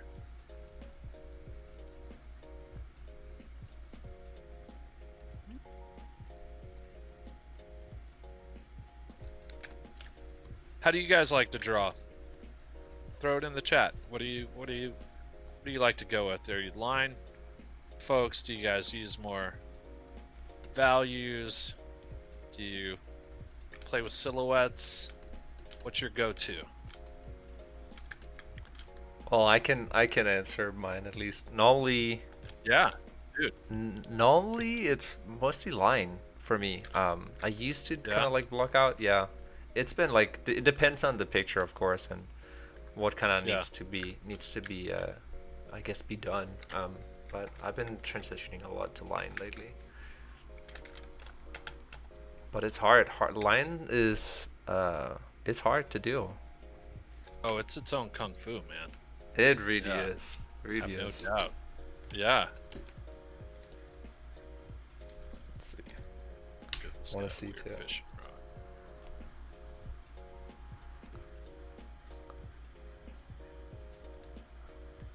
I am gonna try to see if I can make a little shot of him in the forest.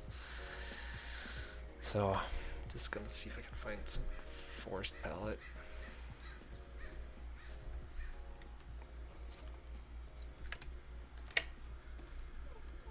Oh, I have a dog outside who wants to get in. 1 second.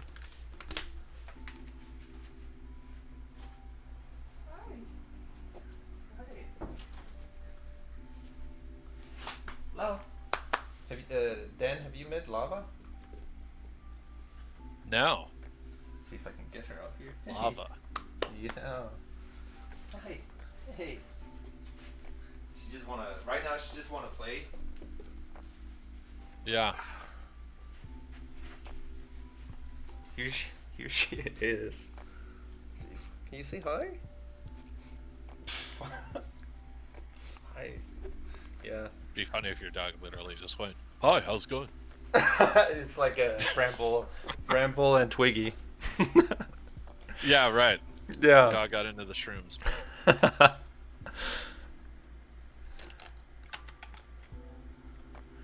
Let's see.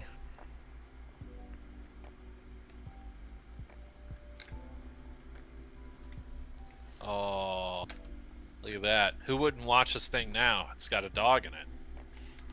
I mean, put that in the thumbnail. Will do. Sorry, Right.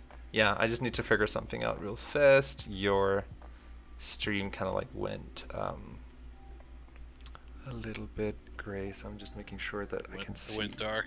No worries. Yeah, it did. Just want to make sure that that's reading. Okay, looks like it is good now.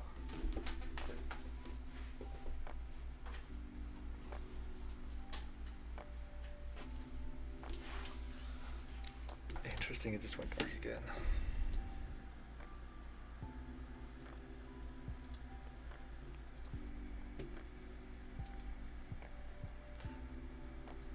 Oh, I see the little frog dude right now. What's happening? I love it.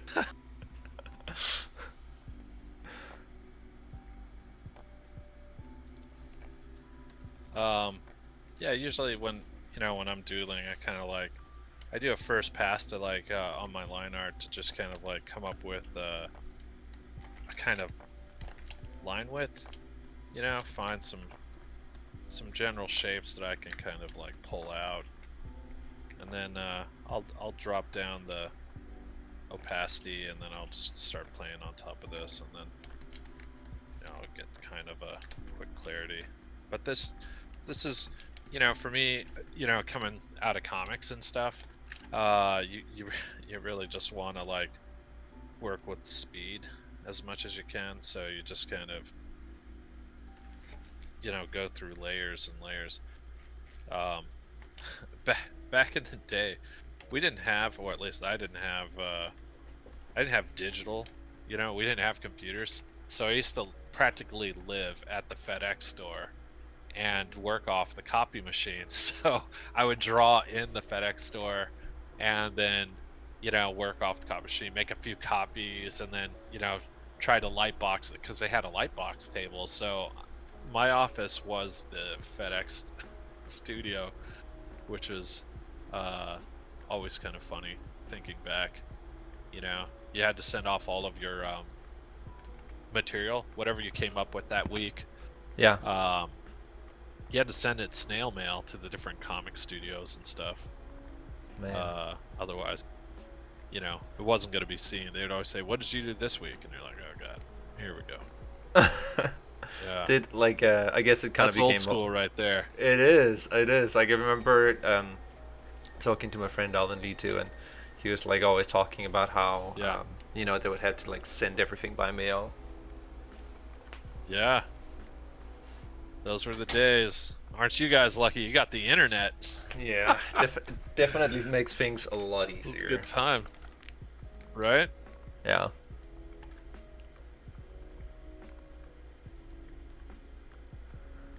How many years were you in comics for? I want to say I spent, I started when I was 18. That's when I got my first kind of break to do a comic,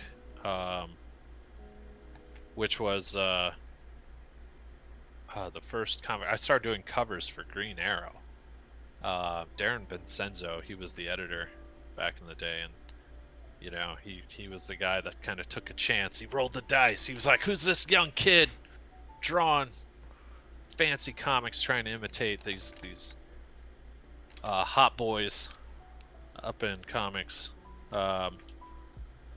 like the Jim Lee and Mark Silvestri and all that." I was so inspired by those guys. So they're like, we need some of that young blood up in comics for DC, Yeah. And yeah, he let me do these covers, and that kind of got the ball rolling, So I started doing those when I was 18, and got my first comic, which was Motorhead Special #1 by Dark Horse Comics. And the funny thing is I'd never drawn a woman before, and the first time I drew, the first time I drew a woman was on page. It was Barbed Wire, and it was on page 2 or something like that. Oh my God, I was so scared. I thought they were gonna call me a fraud, and I was gonna get canned, like, because I was just like, this is horrible. Like, I can't draw for nothing, but they were like, hey man, just keep going, and That's good. here I am. Yeah, all these years later. It's kind of one of those, What would you fake what it would till you you make it. Yeah, I mean, you didn't fake it, so that's like it's kind of different. But I'm sure that you I'm not gonna lie definitely to you, I struggled. faked it. You definitely struggled Yeah. along the way. What would you say like was the biggest sort of like struggle artistically throughout that journey? I'm sorry, what was that? What was the question? What would you say like is the kind of like biggest or kind of like biggest moment of struggle throughout your kind of creative journey?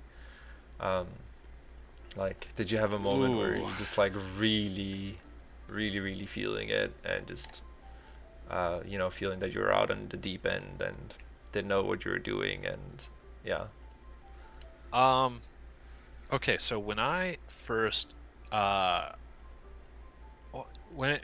I got my real first big break, I got to go and be an intern at Homage Studios, which was was being led by Jim Lee. It had Will Spertasio. Like, if you guys are a fan of comics, I mean, especially during the 90s, these guys These were are legends. gods. Yeah. They were next level. Yeah. And so Jim Lee asked me to come and be an intern at Homage, and I just saw the comic gods in front of me, and they're like, "All right, kid, now draw something great," and you're like, "What?" I had no training. I never went to art school. I just kind of made things up as I went along, And here I am sitting with these guys. I mean, in the same room, right next to them, working, and they're drawing these masterpieces. Everything is just incredible.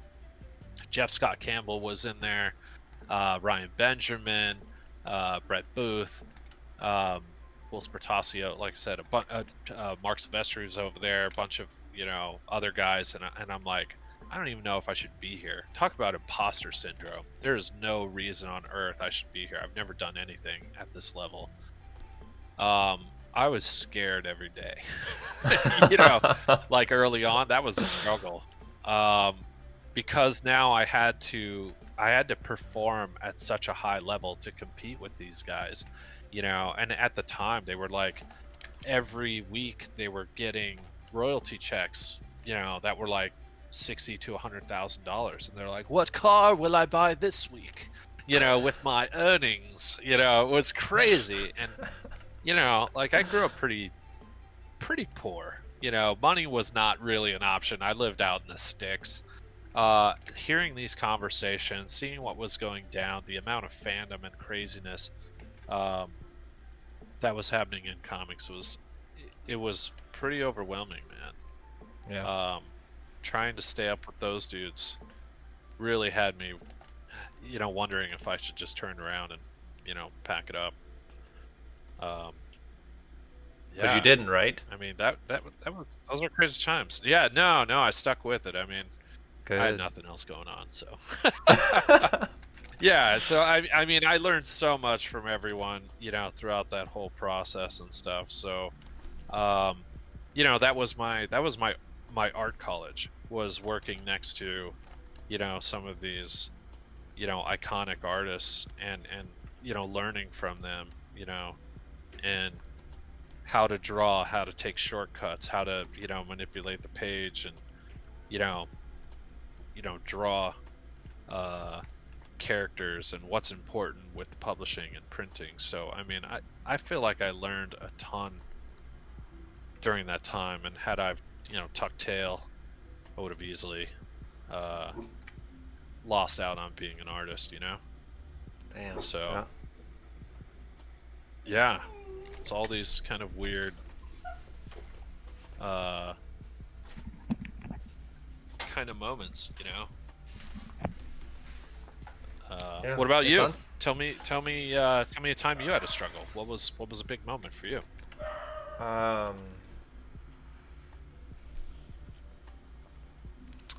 I think at least sorry, I need some water first. Yeah, get in there. I think a big moment of struggle was definitely kind of like joining Six More Vodka, kind of like fresh out of school, and like kind of being a student and having to learn a lot in a very short amount of time. Was extremely stressful. Because I was sitting with Jarrell Perel, who's a legend. Like, he is insane. I was sitting with Marco. I was sitting with Yelena. Sitting with Mihal. And Machos, Timo. There's a lot of like insanely talented people, and here I kind of come in as an intern, and I just see this great art being made around me too. So I guess it's very similar, but I was like, I need to step up really, really, really fast, so I'm not a burden to the team. And that sort of pressure was definitely like, it made me grow like really fast in a short amount of time. But I was literally, I was shitting snowmen every single day. I don't know if that's That'll do it to you. Yeah, I was really, I was definitely kind of like feeling that I was out on deep water. And I think it was ultimately good for me. and I learned a lot. But I do remember just coming home from the work and then just like working even more, just trying to kind of catch up and trying to do the best I could, Mm-hmm. Mm-hmm. So, but yeah, that was definitely a big Oh one. my gosh. Um, Nice.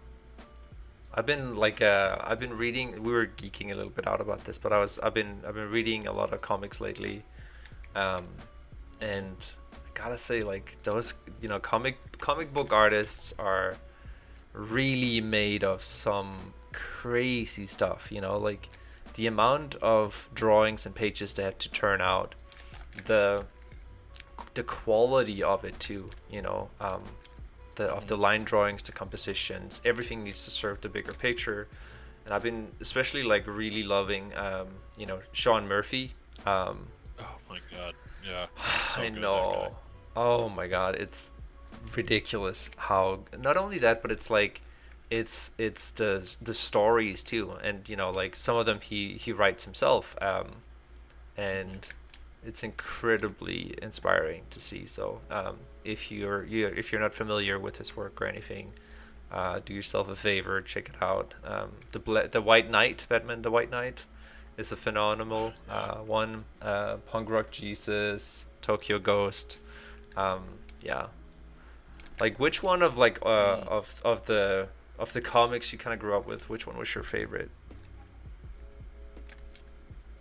Oh man, dude. It's yeah, that's picking some babies right there. Listen, the ones that had massive influence on me, I think, like X-Men, the Chris Claremont run with Jim Lee rebooting that series, Uncanny X-Men and stuff. They were all amazing. 275, like the stuff with around those periods with the X-Men was all super strong. Mark Silvestri was drawing Wolverine. That series was just next level. He was really bringing that character to life. There were so many kind of fun, um, yeah, fun little stories that were popping off.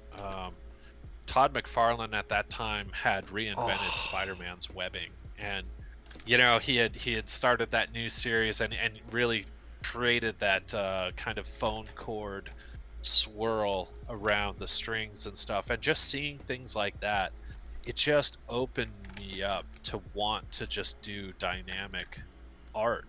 um, the one that actually got me to draw, like when I was 17, I went into a grocery store, and on the rack was Black Panther versus the Supernauts #3, and it was a picture that Dennis Cowan had drawn with Black Panther posed on this tree limb. And at first I thought it was Batman, but when I took a good look, that was the book that I literally plucked off the shelf, and I went home and I flipped through it, and there was so many dynamic poses and amazing kind of looks to this Black Panther.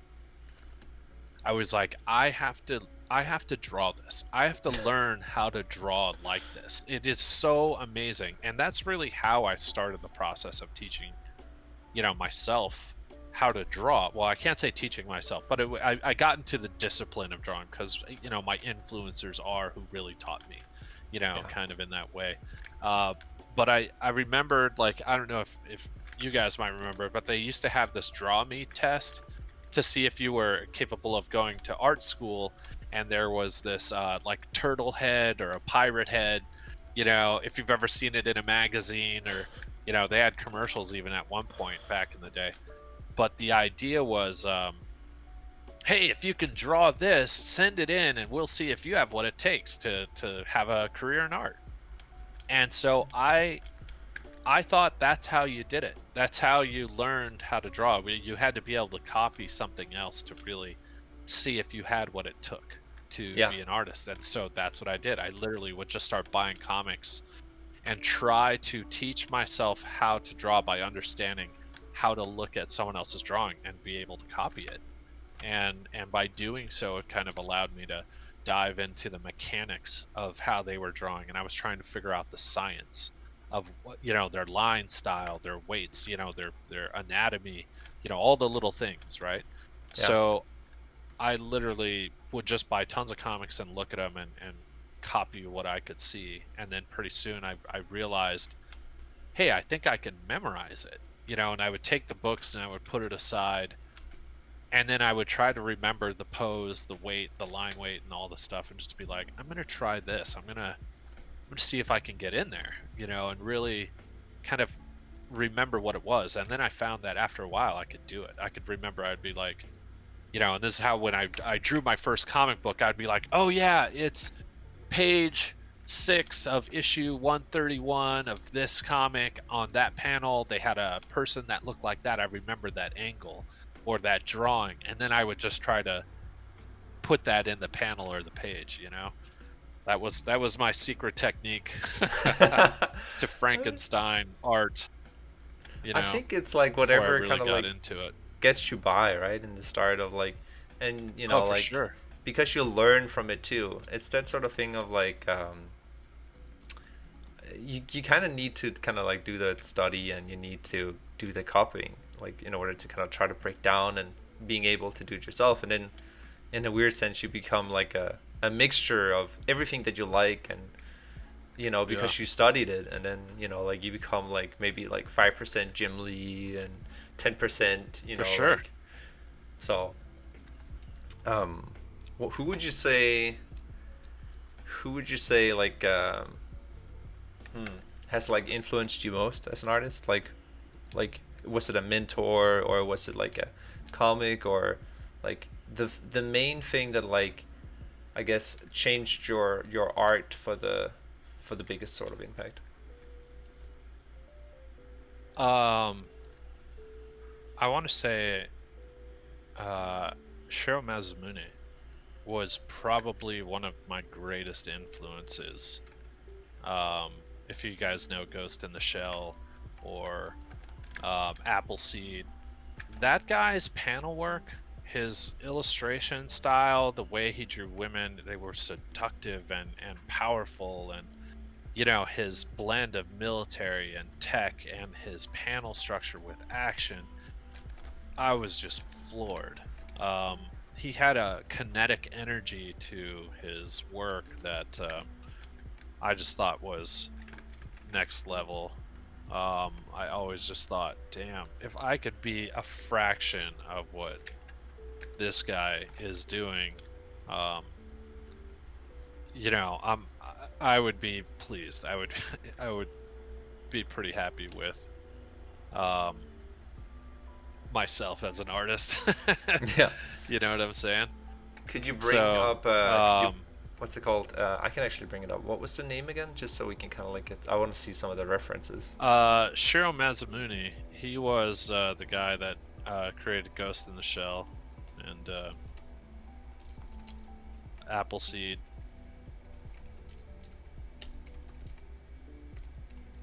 All right, I'm finding it here. Oh yeah, yep. Gotcha. Yeah, next level that dude, man. And especially also at the time. Oh yeah, during the '90s. I mean, dude, he was a breakout. There were, back in the '90s, man. It was an era I was kind of playing with.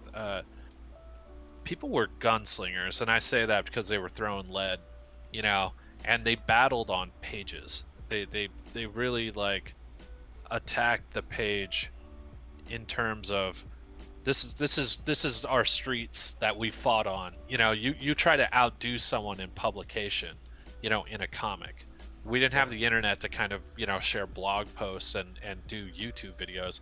It was like, you'll see by how many books I sell, how great my tech is, how well I can throw down on a gun, I you love know, that. and that's where, yeah, that's where we'll do battle. So there was this, quiet war waged on how people could, fight each other on the pages, and what you were bringing to the table, with your art and stuff. So, when someone really was innovative and really had kind of a next level of style, um, that's when you knew, you were just like, dude, this is greatness right here. This is a guy who has little or no influence and is, finding stuff on the page and really crushing.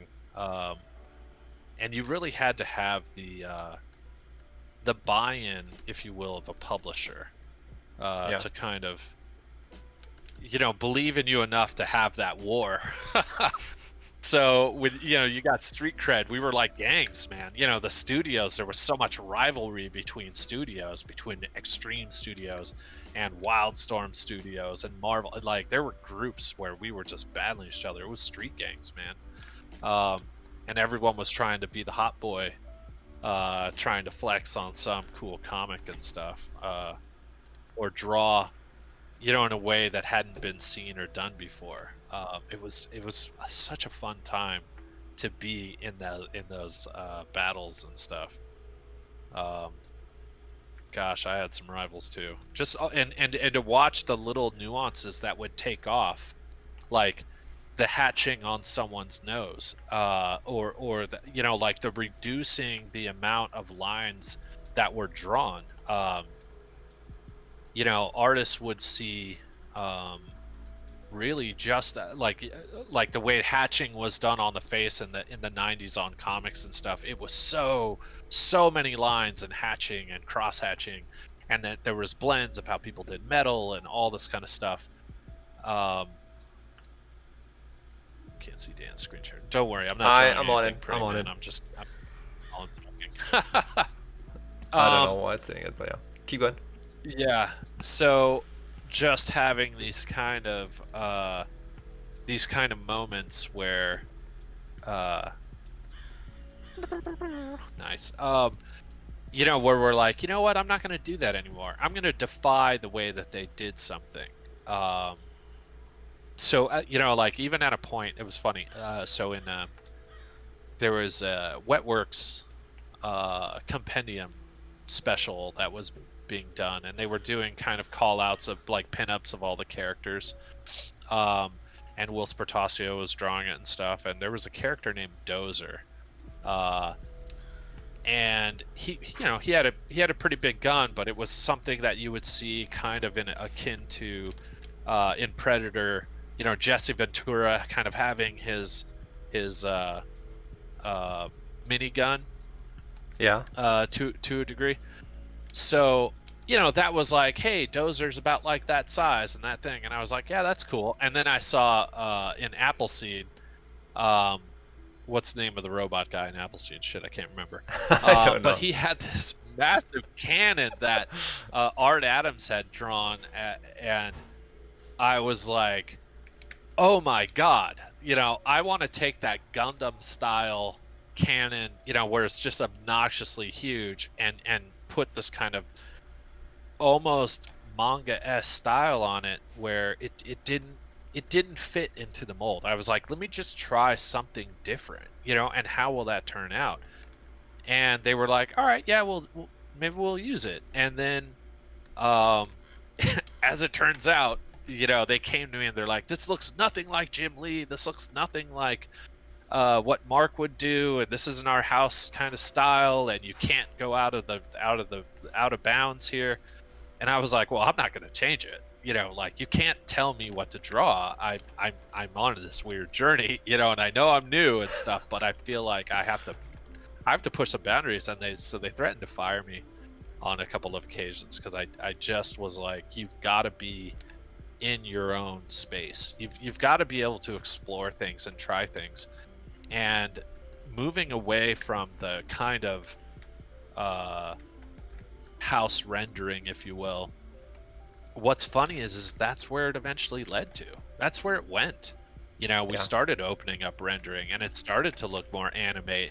Much more anime influence started coming in, and we were the young guns at the time, where these guys were grizzled comic vets who had changed the game, and here we are like, yeah, maybe we don't want to do it your way. We got to try things, and we're influenced by other things. And yeah, those were risky decisions. Yeah, But you but it's awesome you that you got to stuck to take your those guns. chances, you know? Yeah, and I think Yeah, too, like yeah. what you're seeing now is like those sort of influences are way more like prevalent in this day and age, and I think it's just gonna Right. start, and it's not like it's one or is better than the other. No. It's like that's bullshit whenever people kind of start down that road. Um, but Oh, for like it's sure. just two different art forms in the sense of like, or styles. Um, so Yeah. man, I'm glad that you stuck to your guns and you kind of like kept on pursuing the thing that you found that was meaningful to you too. I think you can definitely see that inspiration in your art for sure. Oh, thanks, man. Yeah, those guys were huge influence. I mean, they were like, they were the big guns, man, back in the day. You didn't want to piss off some of those guys uh with their skills. I mean, they could really make or break you as far as like, Yeah, um, whether or not you were gonna be a successful artist. yeah, yeah, because they were giving you the work, Yeah, and at some point you got to be true to yourself though, as just a human being and as an artist, and say like, I got to go down these roads and try things and see where I land, and if you fail or not. I mean, that's what art is. It's really just an experimentation, right? yeah, Um, yeah, a buddy of mine, and I live by this kind of definition really, because I thought it was just so on point. But you know, um, art, as my buddy CP said, is the evolution of the human consciousness. And I think as an artist, going through that journey, you're really on your own. You're in this space where what's right or wrong, where you go up, down, left, or right, it's totally on you.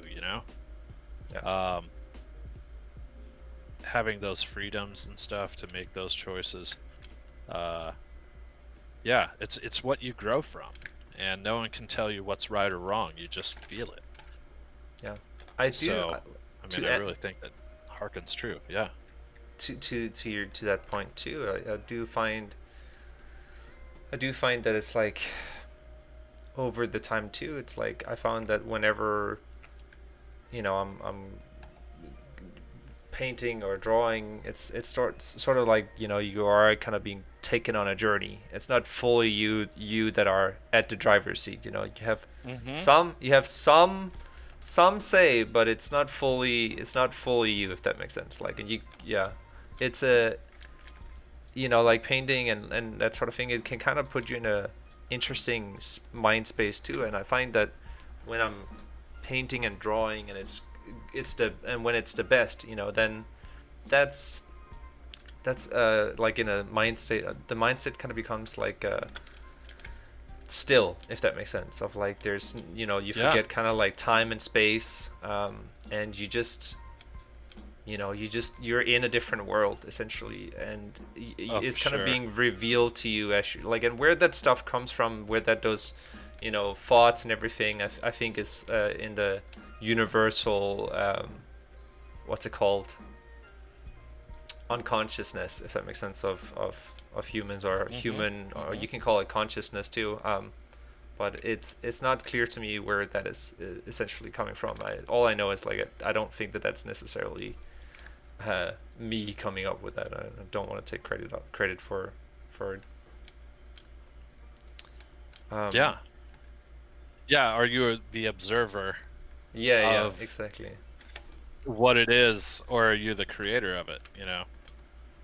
Um, yeah. Or is are the thoughts truly your own? It's hard to say, Yeah, but witnessing it changes you, right?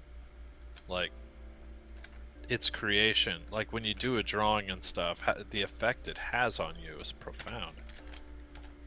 Um, at least I find definitely. it always, like, looking at a drawing or going through the experience of drawing something really is enlightening. That long process. I mean, I'm sure there's a lot of pros out here on the board, but being behind a painting for 18, 20 hours not knowing where the finish line is, not knowing, when you're going to call it done, but just knowing you're not done, and knowing you have so much more road to drive. Um, it's kind of crazy, right? I mean, Yeah. you got to have something wrong with you to some degree to sit down for 20 hours on a piece, or even a month, of working at something day in, day out, and, you know, going, damn, this just isn't hitting my bar yet. It's not there. And I'm going to work at it till it's done. Um, but it's, Yeah. yeah, it's such a crazy journey. Why do you think that we do that? Um, Like, like you know, why it's is a, it that? Why do you sit down to go through that journey? yeah, it's it's almost like we're sadists, right? Like you're sitting for long periods of time. But there's something incredible about the journey, and I'm sure I'm not alone on this. But sometimes I feel like I see a movie in my head, in the same capacity you might go to experience, seeing a big blockbuster movie on the big screen, and you're like, oh my god, I can't wait to tell my friends about what I've seen and explain this to them. And if they haven't seen it yet, you want to get them behind it, and you want them to have that experience with you, where you're like, dude, wasn't it so good, and you're both super excited about the action scenes or how something exploded. uh i I think about that, and that's how I feel about my imagination on a level, because I'm seeing things when I close my eyes with the kind of fidelity, of a high octane action movie, or the depth of the emotion, of something that can make you cry or feel something about a character. And I feel that stuff, and I'm like, I feel like I have to tell someone, I have to share this in a way, and by putting it on paper or drawing something, or like, like when you really make a really nice piece, or create a story or a video or an animation, it's the release of that, like, look what we did, you know um, that compels me. I love that experience. So what about you? What keeps you in the chair? What keeps you drawing and doodling? Um, it's a good question. I think sometimes that's like it's something that's been like kind of like I've been able to kind of put more words on it um, as I Yeah, kind of gotten older, if that makes sense to you. Um, I think sure. it was a little hard to say when I was like, young. I think it just felt good, and I don't think like I had much choice in it. Like I naturally Mm, kind of like was inclined towards it, if that makes sense. Like I was always drawing in totally. class and all of that. I it was the only way like I felt like if I didn't draw I would kind of fall asleep, and sometimes I felt like I even paid more Mm, attention because I was drawing. um totally. but I think for me it kind of goes into like like I guess stories again, which is like like you can Yeah. share a part of yourself that sometimes can be hard to explain to people, like of like something you Hmm. feel or something you gone Hmm. through. Like you can do that with story, and you can do that with images. Like you can create that sort of like understanding but also connection.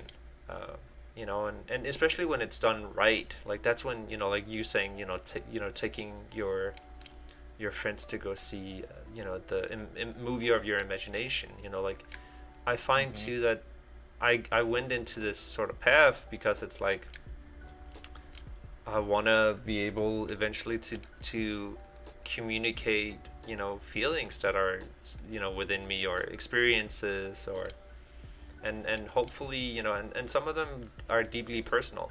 Others would are just kind of like for fun and play essentially. But Hmm. I think it's that sort of like creating a connection between people and experiences, Mm. and you can kind of you can tell that, and you can do those sort of things with art, for example. And there's other mediums like writing, music does it well too. But I think that that's what art in essence is trying to do when it does it well. Is like it's creating creating fabric that unites us in a sense. Mhm. Mhm. I don't know if that was like too So deep, bro. too many. I was like, oh god, I sound like, yeah. Picking up what Anyway, you're putting down, buddy. but it's like I like the sauce. yeah. So like, and too, that I've been dabbling a bit with a personal story, and I've been really like Mhm. putting it off, just because I've been afraid. Essentially, I've been kind of afraid of like really going in there and figuring it out. It's a bigger kind of thing to do, of Yeah. course, but it's also like it's hard sometimes to just kind of like, especially if it's something that's very personal to you and something that you experienced along the way, or like then For sure. yeah. So, but I will finish it eventually. I'm gonna make you finish it. You're gonna have Yeah. to.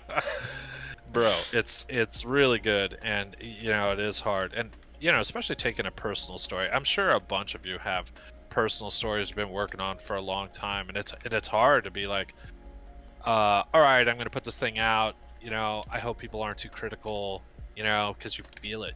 You're bonded to this. They're like little children. Um, but man, doing it and getting that release, is so amazing. Get it out of your system. To put it into a mainstream way of something you've been working on and so close to for so long. Dude, I imagine the challenge of that is huge. Yeah, there's stories that I've been cooking on too that are, I want it to come out. I want it to be right, and I've worked on some things for a decade, and I haven't completed them. And then when you work for somebody else, you're like, oh, hey, I'll do the whole thing and do it in 3 months and no problem, and you just Yep. put it out because you don't care about it in the same way. It doesn't mean you don't put your care and effort into it, but it's something that you can take the criticism of and not stress on it so much. Um, Totally. so separating it, yeah, in your mind, it's definitely a thing. Um, sorry, I'm going back and looking at our comments here. Do you guys have any stories? Have you been cooking on things for a while? Is it hard for you? Um, go back and looking at, yeah, look at this, John McReal. Oh, I'm seeing that apparently the video is getting a little laggy. I don't Little know. laggy. Little laggy. We'll see how the streaming is. Oh no, it says YouTube is not receiving enough video to maintain smooth streamings. As such, viewers will experience buffering. Oh no. I don't know how to fix that. Uh-oh. Yeah. Son of a gun. It's all good. It's been 2.5 hours too, so maybe we'll slowly start to come towards an end. What we can do too is we can make a part 2 with Dan if you're up for that, Dan. Dude, I'm always down. All right. Yeah, by all means. Just call me and I'll be there. Whenever you want me. Hey, we got a bit of singing too. Yeah, it's happening.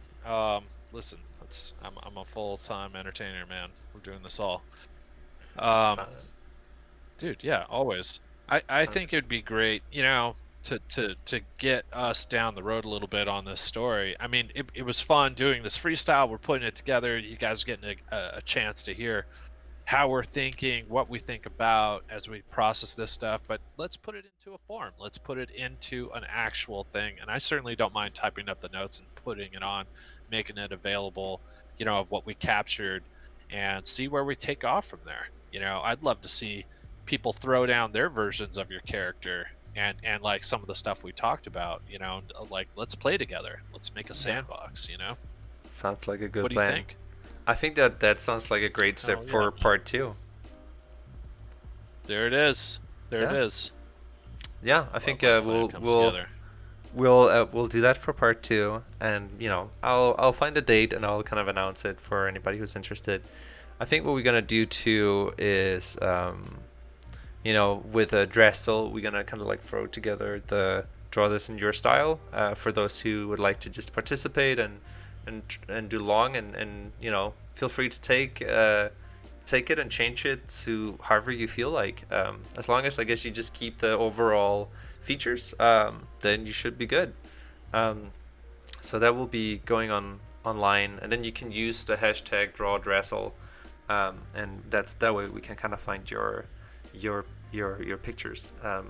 So yeah, but let's try to sync up for a round two, Dan, and then I'm really sorry about Yeah. the stream. I don't know exactly what it is, but we'll figure it out. We'll figure it out. So yeah, we'll start to round off this session. Thank you all for coming, and Dan, thank you for being amazing. It's a pleasure. It's always a pleasure to sit like and have this sort of like playtime with you. You Yeah. know, My my pleasure. Dude, yeah, thanks for everyone for definitely jumping in. Your creativity was on fire. yeah, Drezel. Uh dude, look at that. Draw Drezel. Come on. We got look That's pretty dope, man. You got a name, we got some stuff about the character. I feel good about it. You guys are yeah, awesome. Thanks for, including me in on this. It was super fun, man. for sure, Not a bad absolutely. way to spend an afternoon. Nah, not at all. And yeah, So, thanks for everybody who's been like staying for these 2.5 hours. It's been great. It really has. So with that, for sure. I think we'll end off the stream. If you want to hang out a little bit more, Dan, we can do that, and I'll end the stream now. All right. Do you want to say goodbye? Cool. I'm here. All right. Much love, everybody. Yeah. Peace and Have a chicken good one. grease. Have a good day.